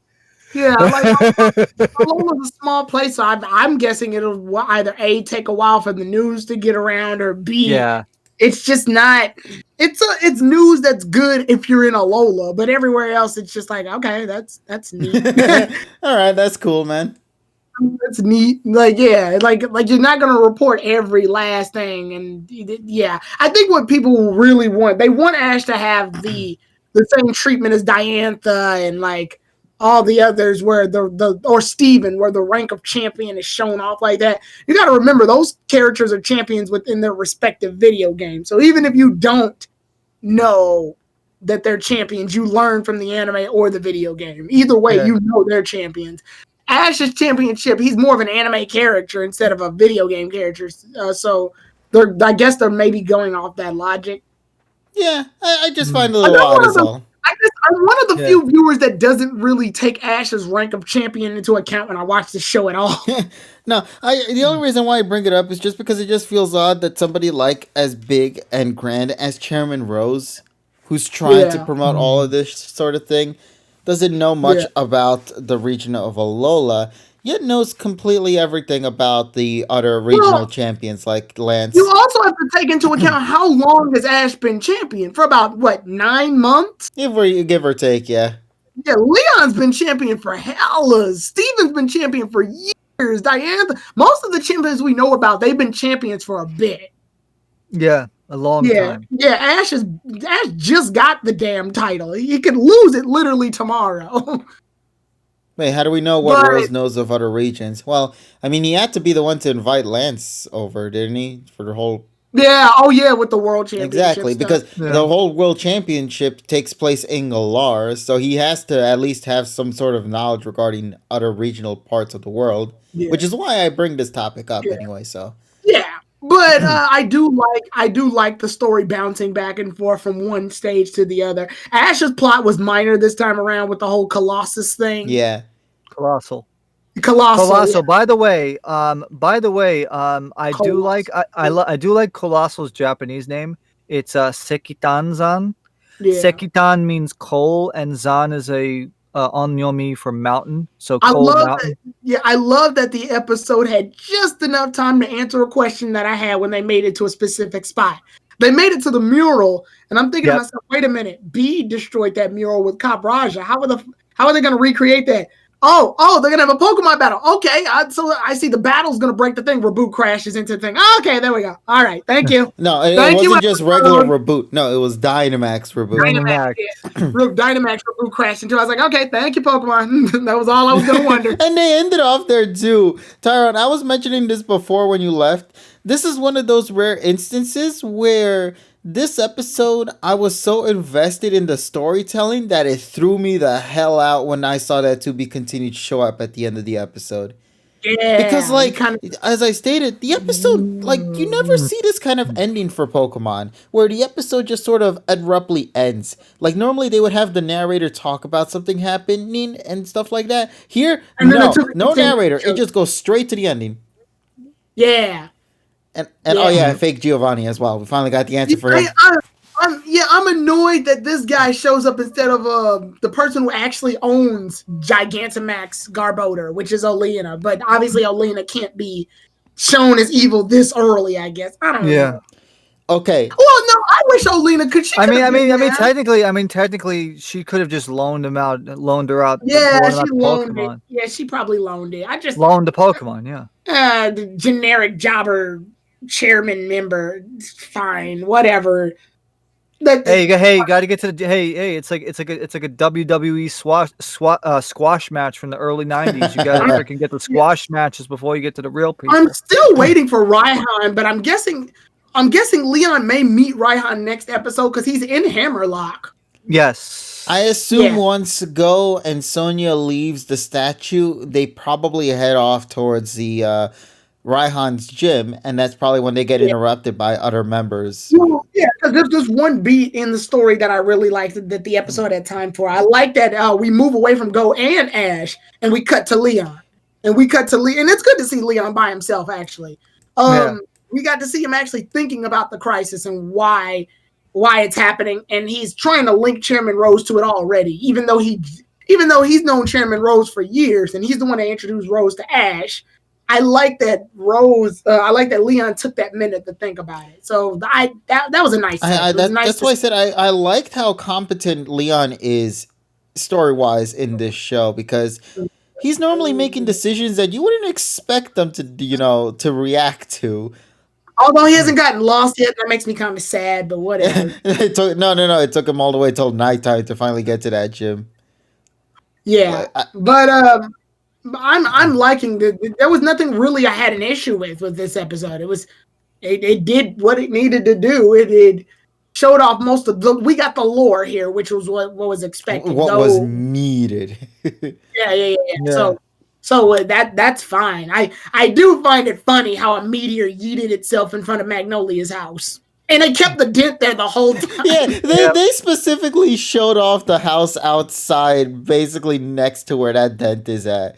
Just to remind folks, it's still there. Like, meteorites just crash around your house. Shit happens, I guess. Like it is what it is. I know anybody who a meteor crashed by their house, they would be freaking the fuck out. Magnolia looks at it and goes, "Yeah, that happens sometimes." Yeah, it'd be like, yeah, that only comes to trainers with true wishes or something like that, or honest wishes. I got in. Well, it's a good thing I didn't wish hard enough, or else your fucking house would have been imploded in. And I would have died. It would have been hilarious, like at nighttime. It's like, good night, Ash. Well, bam, meteorite hits like smack dab in the house.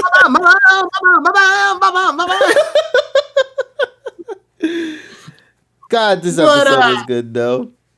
Yeah, and they did use the gym leader thing, which I liked. So that was a nice touch too. Yeah. Yeah. Okay, so just to catch you up to speed, we talked a little bit about Leon. We talked a little bit about Magnolia. We're now getting into the discussion about the introduction for Chairman Rose and Oleana, or Lena, however you want to call her. Olive, we'll call her. So they finally got introduced to Ash. I love the conversation that they had. I love the segment when Ash said no to Chairman Rose's proposition towards being, another candidate for Chairman Rose to train. I think that was something interesting because it's like, I didn't expect that sort of dialogue to happen. I didn't expect Rose to just suddenly react that quickly.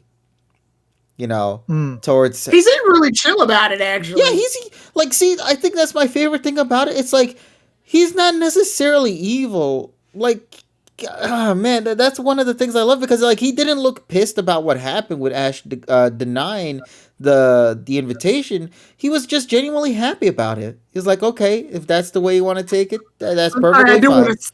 I do want to skit though. It's like, join me, Ash, and together you can rule all of Galar. And Ash is like, I'll pass, thank you. Your bill, sir. and then Ash is looking at it. It's like $300. So you want me to be sponsored in Galar, correct? Will it cover this bill here?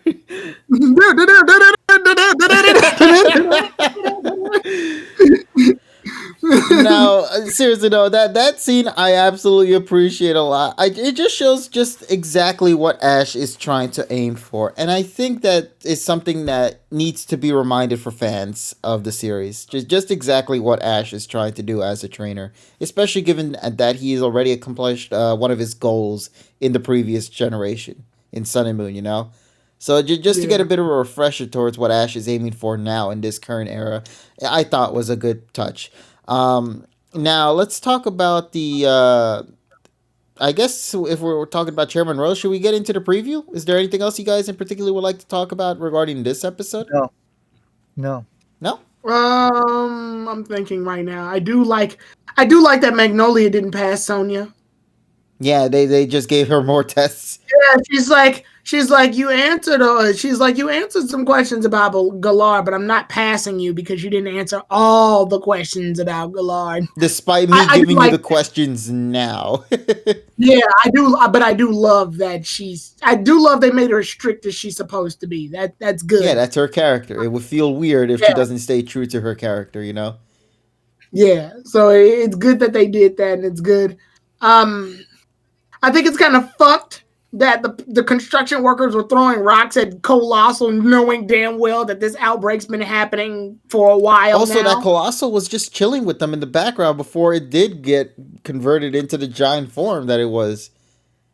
Also, I think Colossal eats rocks. I don't know. So when they threw him, in my brain, I'm just thinking in the mindset of Colossal for a second. It's like, are they mad at me? Are they feeding me? I don't understand. It didn't have like a scared face or anything. It was just sort of puzzled. Like, what the fuck? I don't understand humans. As stupid as this sounds, if anyone remembers that one clam episode from SpongeBob when Patrick was just tied down in the stadium and he's being fed all these peanuts.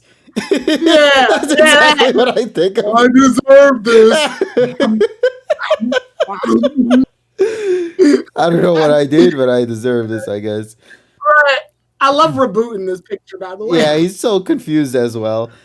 Yep, that's me. You probably wonder how I got it. It all started last week. Also, actually, this episode has a Mr. Bean reference. Oh, sweet. Wait, you want to clarify on that bit? Because that caught me off guard. Yes, because when Sonya backs out of the fucking parking lot, she hits the fucking car behind her, like the fucking like Mr. Bean did with the freaking Reliant Regal super van in the fucking series. Oh shit! I didn't know this. What? Yep. That is actually really awesome. I'll give him praise for that. Then any reference towards Mr. Bean is always a good plus in my book. So this episode gets a 10 now for me. Oh shit! I forgot. 10 out of 10. 10 out of 10. Now let's get into the preview for next week's episode. This is where things really start taking a turn, and in my opinion, for the better. This is the first time I think Ash is going to be facing 1-to-1 with a villain since Best Wishes. You mean even that fight was kind of... Even though that fight in Best Wishes was very incomplete, you could say. If we're to remove Best Wishes fight, when was the last time Ash genuinely had a 1-to-1 fight with a villain? X and Y, he was with Alon and with Malva. Yeah, well, that was Bonnie versus Lysandra. Yeah, that was Bonnie's arc right there. We can't really put Ash in the forefront for that. No, hold on. Well, no, it wasn't a 1-on-1 because he teamed up with Alon. That's what I'm saying. He teamed up with them. Well, he used the first half of his team. They died, and then Alon stepped in. And Greninja and Charizard beat Gyarados. That's what actually happened. But well, is Hunter J, I guess, considered one? No, Hunter J is not. Cyrus would be the one in that situation. But Cyrus was also fought against with Ash, Brock, and Dawn. Okay, so yeah, I can't remember the details of that fight. And then there was the Hoenn saga, but that was Pikachu going stupid, crazy, batshit insane. Yeah, and then yeah. So Ash has never had a direct fight with the team leader except for Giovanni, just by himself. Yeah. Guzman's... Well, no, he's not a villain. Guzman was never a villain. Well, he's not a villain portrayed in this anime. He's not like in the anime. He's an antagonist. He's not a villain. Exactly, that's the thing. There's a clear difference between the two. There's a difference. Yeah, antagonist means like he was the opposing force in the league, but he wasn't a villain in the traditional sense. I guess Hunter J is a villain because theoretically she died, and villains technically are the ones that die. So. And did Ash have a 1-on-1 with Hunter J? I'm trying to remember off the top of my head. I don't know. I genuinely don't know, but I don't know either. Going back into the swoosh arc, chat says, yeah, okay, so thanks for clarifying that up. Yeah, in the first episode of Hunter J. Oh, was that the only time? It was just a brief battle, okay. I'm only asking, if we're going to see the fight happen in this upcoming episode, please make it impactful. Please. It has to be a good fight. I'm looking forward to it because in the background, if you're paying attention to the background scenery, you'll notice that they're inside like a stadium. I don't think they're actually out in the area where it would burst out of the cocoon that you see here. I think it's in a stadium because there is a monitor behind the scene that shows Eternatus collecting energy and absorbing it, which I thought was interesting. But yeah, the fight between Ash and Chairman Rose. It looks like Chairman Rose is going to be using his signature mon, where Pikachu's obviously going to be fighting it, I assume. I am looking forward to that. I really don't want it to be a quick fight. I want it to genuinely be a long-lasting fight that, in my opinion, I also would love to see a lot of dialogue in that fight too. This is one of those battles that I would not simply like it to see be rushed only for the fight alone. I really want there to be dialogue between the two characters while they're duking it out with each other. I think that is important because we're trying to learn more about Chairman Rose's character. It only feels correct to kind of incorporate that into the fight itself. But that's just my take, though. Like, what do you guys think about the fight that's going to go down in next week's episode? Depends on how they actually do this. If the fight is like 5 minutes, I'll be fine with it because they have to do a lot of plot. As long as it's not a fucking 2-minute squat, I don't care. I don't think it's gonna be 2 minutes. 5 minutes, I'll be happy, but 2 minutes, it'll be shit. I mean, it depends on how the fight looks to me personally. I pay attention to choreograph because shit, a 2-minute fight can be good. 2 minutes is a lot of fucking time in an anime. I mean, hell, That's fair enough. some of the big fights in Pokemon. But it could be. What it could be is it could be like a couple of minutes here, then go away. Pikachu use Iron Tail, Pikachu use Thunderbolt, and the fight's over. And also, as I mentioned before, to extend the fight a little longer, have some dialogue in between their fight, just to extend it a little bit more. I want some boss music. For some reason, whenever Ash fights the main villain, they never use any fucking boss music, and it drives me insane. Sadly, they probably won't because they don't have a remix for his song. Except for X and Y. I think they use Lysander's music in there. Well, we don't know yet. They can add new music to Journeys. Yeah, but that would be included in the OST then. Why would they save that not for it, I don't know. I'm hoping for it too, obviously. I'm just saying it's just something I'm not expecting. We're only gonna just have those 3 swoosh tracks. Just make it music that's fitting. Don't dun dun dun dun dun dun dun dun. There is one track in the OST that I think that would be perfect for that. I'm gonna see if they actually bring it up in the next episode though. Which thankfully we don't have to wait too long. It's coming this Friday, so that's gonna be great. Yeah. But anything else from that preview? I'm trying to think off the top of my head here. Of course, the fight is still going to go down. I'm looking forward to that with Go's character. Learning more about it. Obviously, Raihan's going to be entering into the mix relatively soon, too. Yeah, I've been waiting for Raihan. And then, of course, the big baddie of the hour. The reason why this whole arc is happening, Eternatus is showing up next week. Yep. And I am interested to see how the hell they intend to get his character introduced into the story. Yeah, I was gonna say this will be the third of a 4-part series. Where I wish we had more time. That's my only criticism, but I don't know what's gonna happen in the other 2 episodes. Yeah, and I think my favorite thing as well. I feel like Eternatus is gonna have its introduction in this episode, but the fight itself is not gonna happen until next episode after this one. They're only building up Eternatus in this one and introducing everything that they need for Eternatus' character in this upcoming episode. But the main fight that's going to go forward is going to be in the final arc itself. And I think that's what I'm saying. I want Chairman Rose and Ash, when they're fighting with each other, to mainly be dialogue heavy. Because I want Chairman Rose to be the one to tell about the story of Eternatus while Ash is fighting against him. To sort of build up to the fight against Eternatus when we get to that point. Because everything I'm liking so far is nailing it. I'm loving the storytelling.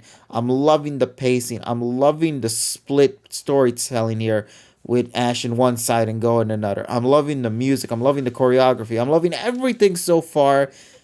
Let's see if part 3 can continue on that momentum.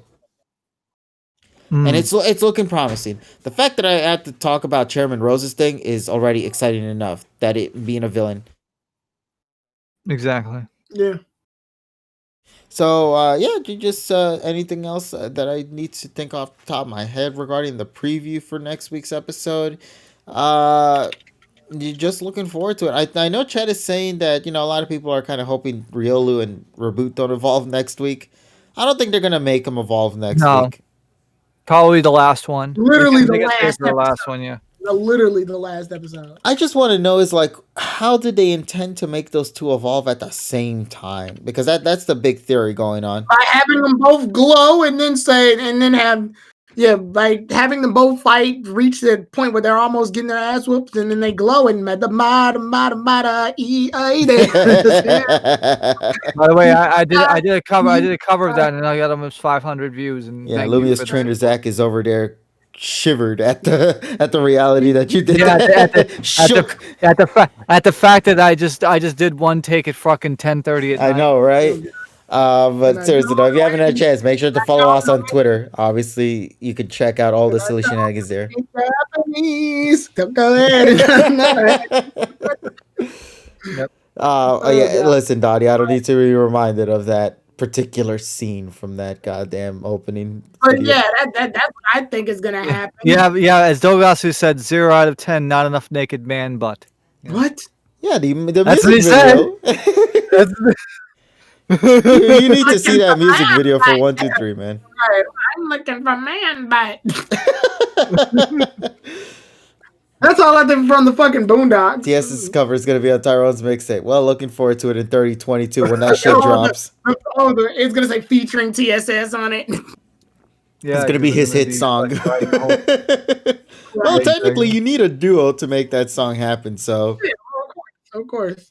Mm-hmm. But yeah, that's my view. Is like they'll probably both be like injured, almost about to lose, and then they'll evolve, and that's what we're getting. I know it's not that deep, but that's what I think. only reason why I say this is because the wolves are supposed to be involved too. So I'm kind of like curious. Oh shit, I forgot all about them. Like the episode ends with them showing off the statues of the two wolves right there. Yeah, how would it get the rusted shield and the rusted sword? A good question. I guess, yeah, they're literally gonna have to do it when Eternatus is there. So I guess Raihan and Leon are probably gonna buy some time. Yeah, I'm just expecting like I don't know, like maybe one of the Pokemon with the sword will give the sword to Riolu, and that gives it enough EXP to level up or some shit. And then Zamazenta will give the shield, which will give enough XP for Reboot. I don't know what the hell's going on. Who's going to be holding the sword and who's going to be holding the shield, you know, and all that jazz. And most importantly, where are the wolves going to go after this?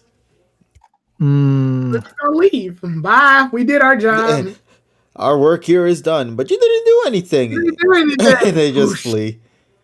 They just yeah. Until though the Swordbird and Shieldbird, whatever their asshole names are, they're probably gonna be this later. Swordbird and Shieldbird. What the fuck? Yeah. Swordo and Shieldbird. Yeah. Yeah. Yeah. So in my opinion, I've just been really happy with this arc so far. The moment that I decide to view this as a series that's taking the show into like a film storytelling, I think it made my enjoyment of this just so much better. I don't know about what you think of that so far, Tyrone. Like, how are you thinking about the approach they've been taking this arc so far? I'm thinking I'm like this has been a good set so far. This is like pretty much what we're looking for when we're looking for them to tackle a story plot in Pokemon. They're doing a great job with both of the characters, so it feels like something's happening on either side. Like part of me kind of wishes they didn't call each other. I wish Ash and Go weren't on the phone conversations with each other, because then it would make them meeting up with each other a lot more in line with the story, rather than okay, we'll meet you up there later. Like now it's telegraphed.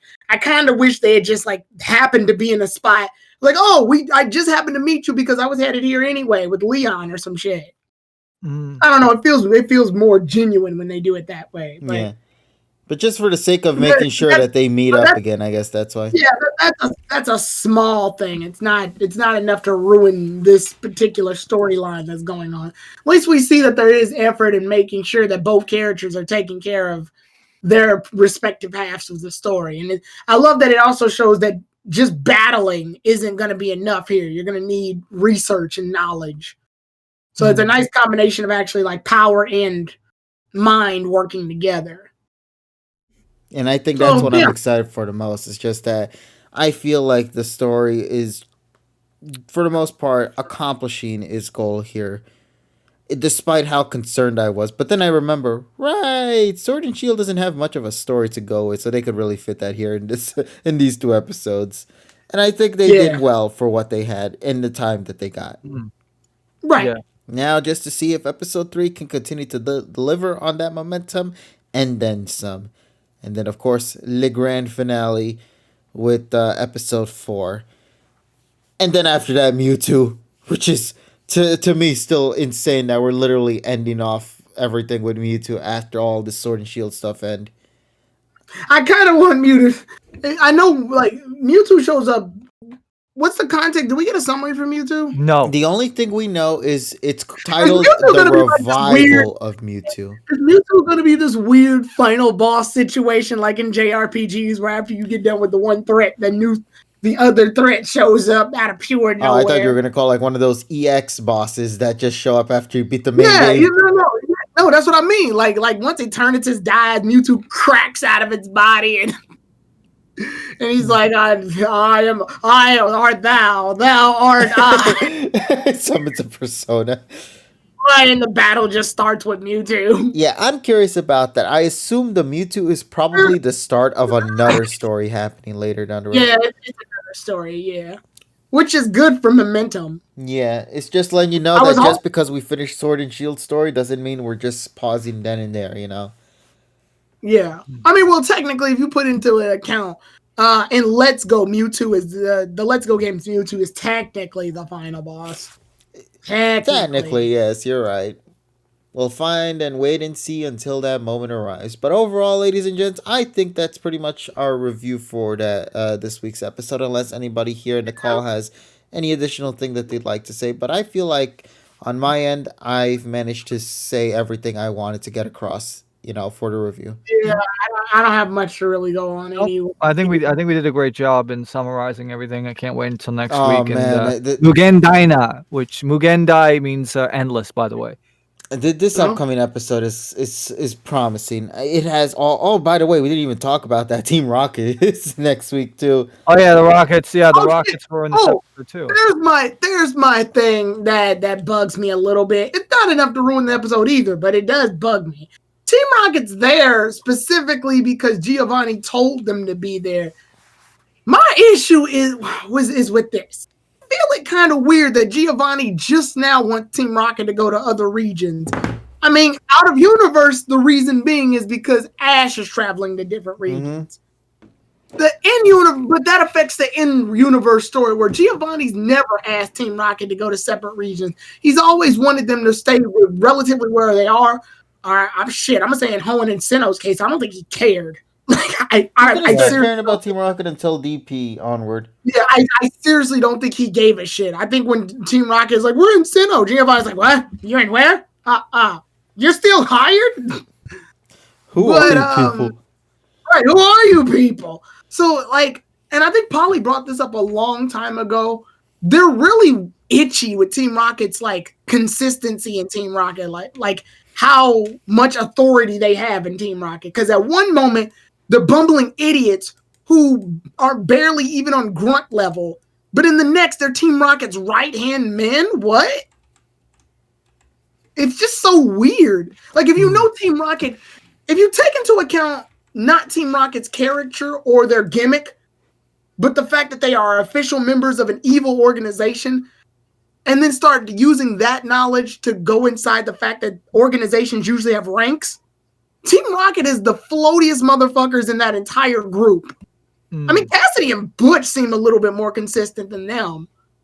And that's only because, we know, okay, Cassidy and Butch are better operatives than Jesse and James, but they're still incompetent enough to lose to young characters like Ash, Richie, Casey, and all the others.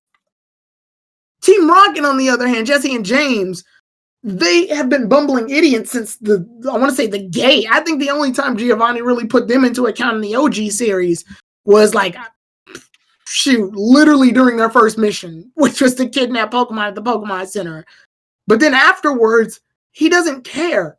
He doesn't give enough of a shit about them to really hold them into account. So he never took the effort to really talk to them. In fact, Giovanni doesn't have a real conversation with them until that one episode, Battle for the Badge. And even then, he just sort of loans Jesse and James some Pokemon to challenge the next challengers, which even that in of itself, I'm like, why does he trust them now, even though he just got off the phone with them in Islands of the Giant Pokemon and said that they're fucking idiots? I don't know. So it's weird. Team Rocket's there because of, comedy, ha ha ha. And Meow, oh, look at Long Boy. I know why they're there. It just, if you know who Team Rocket is, it bugs you that they're there. Yeah, of course. Yeah, but it's not, like I said, it's not enough to bug me because Team Rocket's inclusion in the show hasn't, in this 4 episodes, from the 2 episodes we've seen of the 4, have not been enough to ruin the experience for me. They show up. They have a scene. but the scene is so small. The scene is so small and takes up such little time. It actually serves as a beat to sort of separate up from all the shit that's happening right now. Right. So it's not long enough to make me go. It's not that damn Brandon Pyramid situation where we got a whole battle with Paul versus Brandon, and then we got 5 minutes of Team Rocket arguing on whether or not they should climb the pyramid or walk in the pyramid. And I'm just like, this gotta go. This gotta fucking go. So yeah. I mean that's my thing I noticed, and that's my small way of just I guess lens of criticism towards this, because I know Team Rocket's here, but they're here. I don't know if they're here for a reason, or are they here to just sort of show that there's Pokemon being forced to Gigantamax? I mean, it's also a reference to the fact that Inuyama Inuko is the Meowth in the games. Yes. So yeah. So Meowth's here because that's what his fucking toy looks like. But pretty much. Yeah, that's pretty much. But it's not it didn't eat up enough time to make me feel like, oh, this is dragging. And if anything, when Meowth does do his thing, I think it's gonna be at a point to show that there's more Pokemon that are forced to Gigantamax and they have no control of what they are when they Gigantamax. So if anything, it helps world build Galar and tell us how bad the destruction is spreading. So it's a compromise. Yeah. But yeah, there we go. That's my rant? Question mark. You could say that. It's not a rant. I'm not mad about it. I'm just curious. But yeah, that's it. That's my criticism. Alrighty. Yeah. Also, I use that to try to buy for time.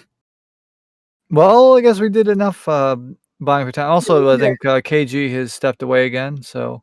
I mean, with that being said, though, kudos on how much they were able to fit into that episode. Then. Because as we know, there's a lot of episodes where there might be 5 minutes where they sit down around and do jack shit. Or dig under the fucking gym. And you love that, don't you? Or get blown up by an electrode that somebody buried down there or some shit. Oh my God, I hate that. I hate it. I hate that gimmick. And they use that gimmick more than once. Oh, we're going to dig under the gym and swipe Pikachu while it's exhausted. Right. But then they run into like Aggron or something stupid. Yeah. Oh, at least they've improved slightly with Team Rocket storytelling. I mean, if you got to have Team Rocket in this plot, then I guess this is the best way to do it. Like, all right. Yeah. I guess this is now the perfect opportunity for us to go and wrap things up for tonight. What do you say, guys? Yes, and also next week you get to hear me rant about Zen 3. Zen 3. AMD's processor is coming out on the 5th, and I'm planning to get that on launch day, and I'm planning to build it on Thursday, and I'm going to try and see if I can get my hands on it. That's I got to make sure I'm at freaking Micro Center when they open at 10 o'clock in the morning, and see if I can actually get my hands on like a 5900X. And if I do, and if I'm able to build the machine Thursday, you'll be hearing it on Monday. Nice. Got it. All right, so ladies and gents, if you're intrigued into like the tech stuff, know that our buddy TSS is going to get right on that. Somebody mentioned as well, tomorrow is CD Day, the obvious most important thing about tomorrow. Well, not tomorrow, but I guess tomorrow, us, Japan, for sort of metaphorical tomorrow. It depends if the digital release happens, though. Yeah, if the digital release happens, then that means it'll be out at 10 a.m. Oh, boy, what a great way to start off with going to work, right? Going to go and jam onto my favorite tunes from PM 29. Yeah, we'll see. Yeah, we'll see what happens. Let's talk. Well, let's see. KG's coming to work. And on 5th, we'll have Twilight Wings. That's right. Shit, this is going to be a Pokemon heavy week, is it not? Oh, shit, that's right. Twilight Wings comes back. I thought it was over. No, it came back. Or it's not over. It's coming back for one episode or one more episode, I think. Hey, I'm hyped. I love Twilight Wings. Just to make things better, Tyrone, the original staff that worked on Twilight Wings came back to work on this episode. Let's fucking go. All right. You could say this is an OVA to an OVA series already. Yep. That's right. All right, let's see how this Twilight Wings episode goes, though, because honestly, I really loved how things were handled with the other story stuff. So let's see if this one will continue to be better. With that said, though, I think this is now the perfect opportunity for us to go and wrap things up for tonight. Once again, ladies and gents, thank you guys so much for being with us here tonight. I hope you guys enjoyed tonight's session of the PokePod World Podcast, specifically here on YouTube. I know it's very different for most people. You know, obviously a lot of folks tend to enjoy watching this on Twitch or something, but for this week in And particular, no 1500 goobies for ad time because there was no ad yeah, time. see, look at that. A nice, clean stream through and through. I prefer Twitch after today. Yeah, you wanted to clip so much, didn't you? Yeah, I think we lost the charm of the Twitch clipping, but it was perfectly fine. Just for 1 week. As we mentioned, folks, we wanted to do it here only as a way to help out supporting the channel, to let people This know channel right here, that this exists and that all the sessions of the PokePod World Podcast are available for you guys here to enjoy. So if you have yet to watch any and would love to just go and breeze through it, no, we have a playlist with all of the episodes there for you. If you love to be notified whenever we're going to do any more of these, hit that subscribe button. We actually got up from like, what was it, 50 something to 83 subscribers. So clearly there were a lot of subscribers that happened during the middle of our live stream. Thank you guys so much for all the insane love and support.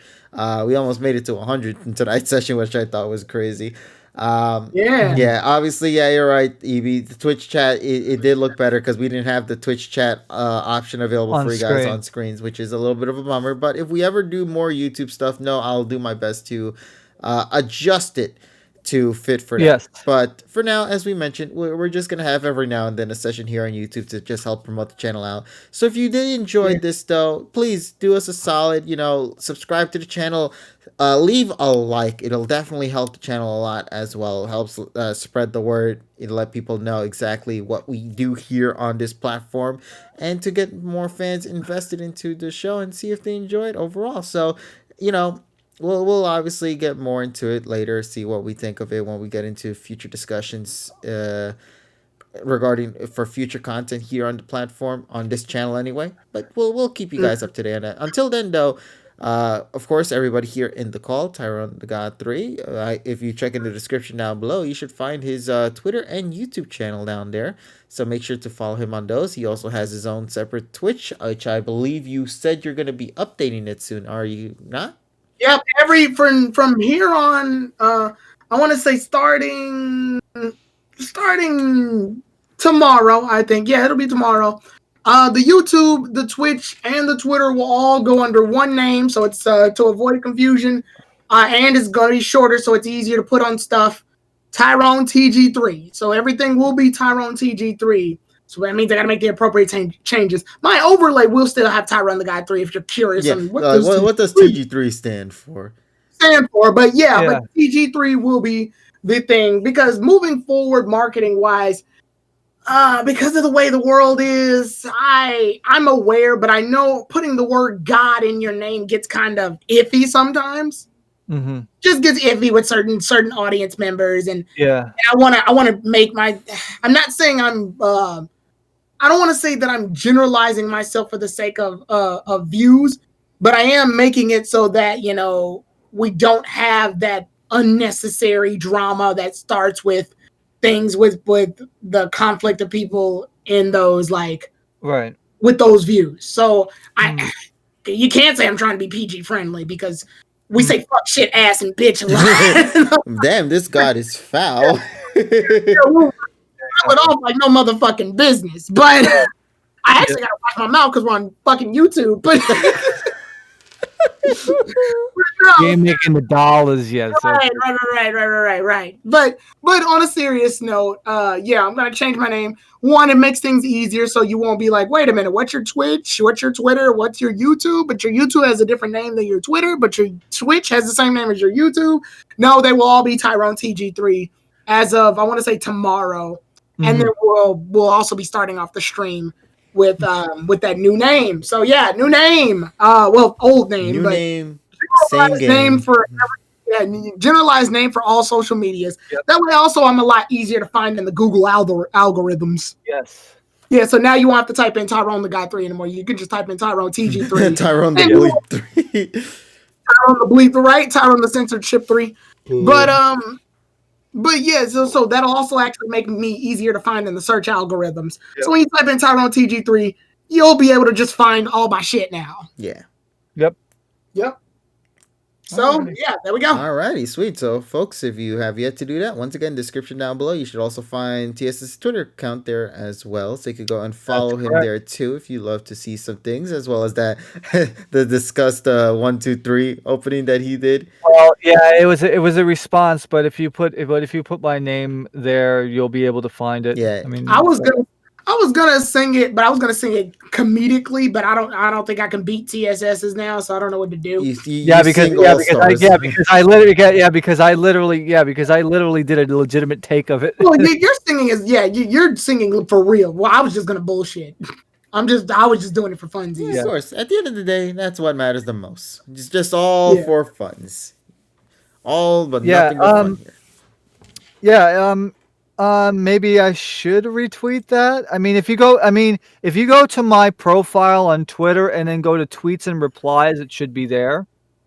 So just go to my So go ahead and go on my Twitter profile at TSS Killer, and then there's a thread with Ben in it, but my video is about. My thread, my video is in the Ben thread that's in the replies and tweets tab. So it's there. Mm-hmm. So in case you guys want to check on that, there you go. Hold on. Alrighty then. So what do you guys say? We go wrap things up for tonight then, why don't we? Yes. Alrighty then. Once again, everybody, thank you guys so much for all your love and support. If you have yet to do it, once again, make sure to follow us here on YouTube, follow us on Twitter.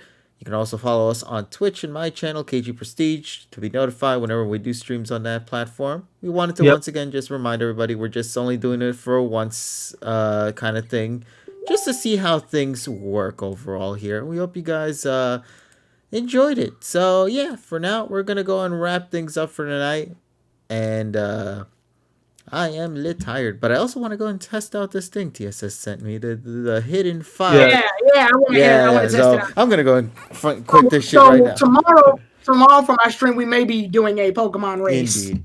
Well, we'll keep you guys up to date if that happens. So make sure to follow us on social media if you got to do that. You can also follow us over at JPR's Discord. I still got to provide a link for that, but yeah, JPR's Discord. We have a loving, growing community over there for JPR's fans of PokePod, Tasselcast, Tyrone's stuff, and his channel with the commentaries, all that good jazz. You can get notified whenever we do any of those things. I'm getting a lot of notifications, so I'm going to go and check on that in just a wee bit. That's me. Don't worry about it. All right, then. So, all right, then. Let's go and wrap things up for tonight, then. My name is KG Prestige. Thank you guys once again. We'll talk with all you guys later in whatever video we make. Take care, everybody. Jesus Christ, my phone's loud. And we'll talk with all you guys later in whatever video we make. Take care, everybody. And as always, have yourself an awesome day. Wash your fucking hands, wear your mask, and vote tomorrow. The world needs you. Wash your votes. Yeah, wash them votes. No, don't wash your ballots because then it makes them illegal. Illegal washing. Let's get it. Nah, I'm just kidding. All right, everybody, have a good night now. Make sure you stay careful and make sure they clean the ballots though, because coronavirus. Yeah, the bacterial virus. There we go. All right, good night, everyone. Bye bye. Bye bye.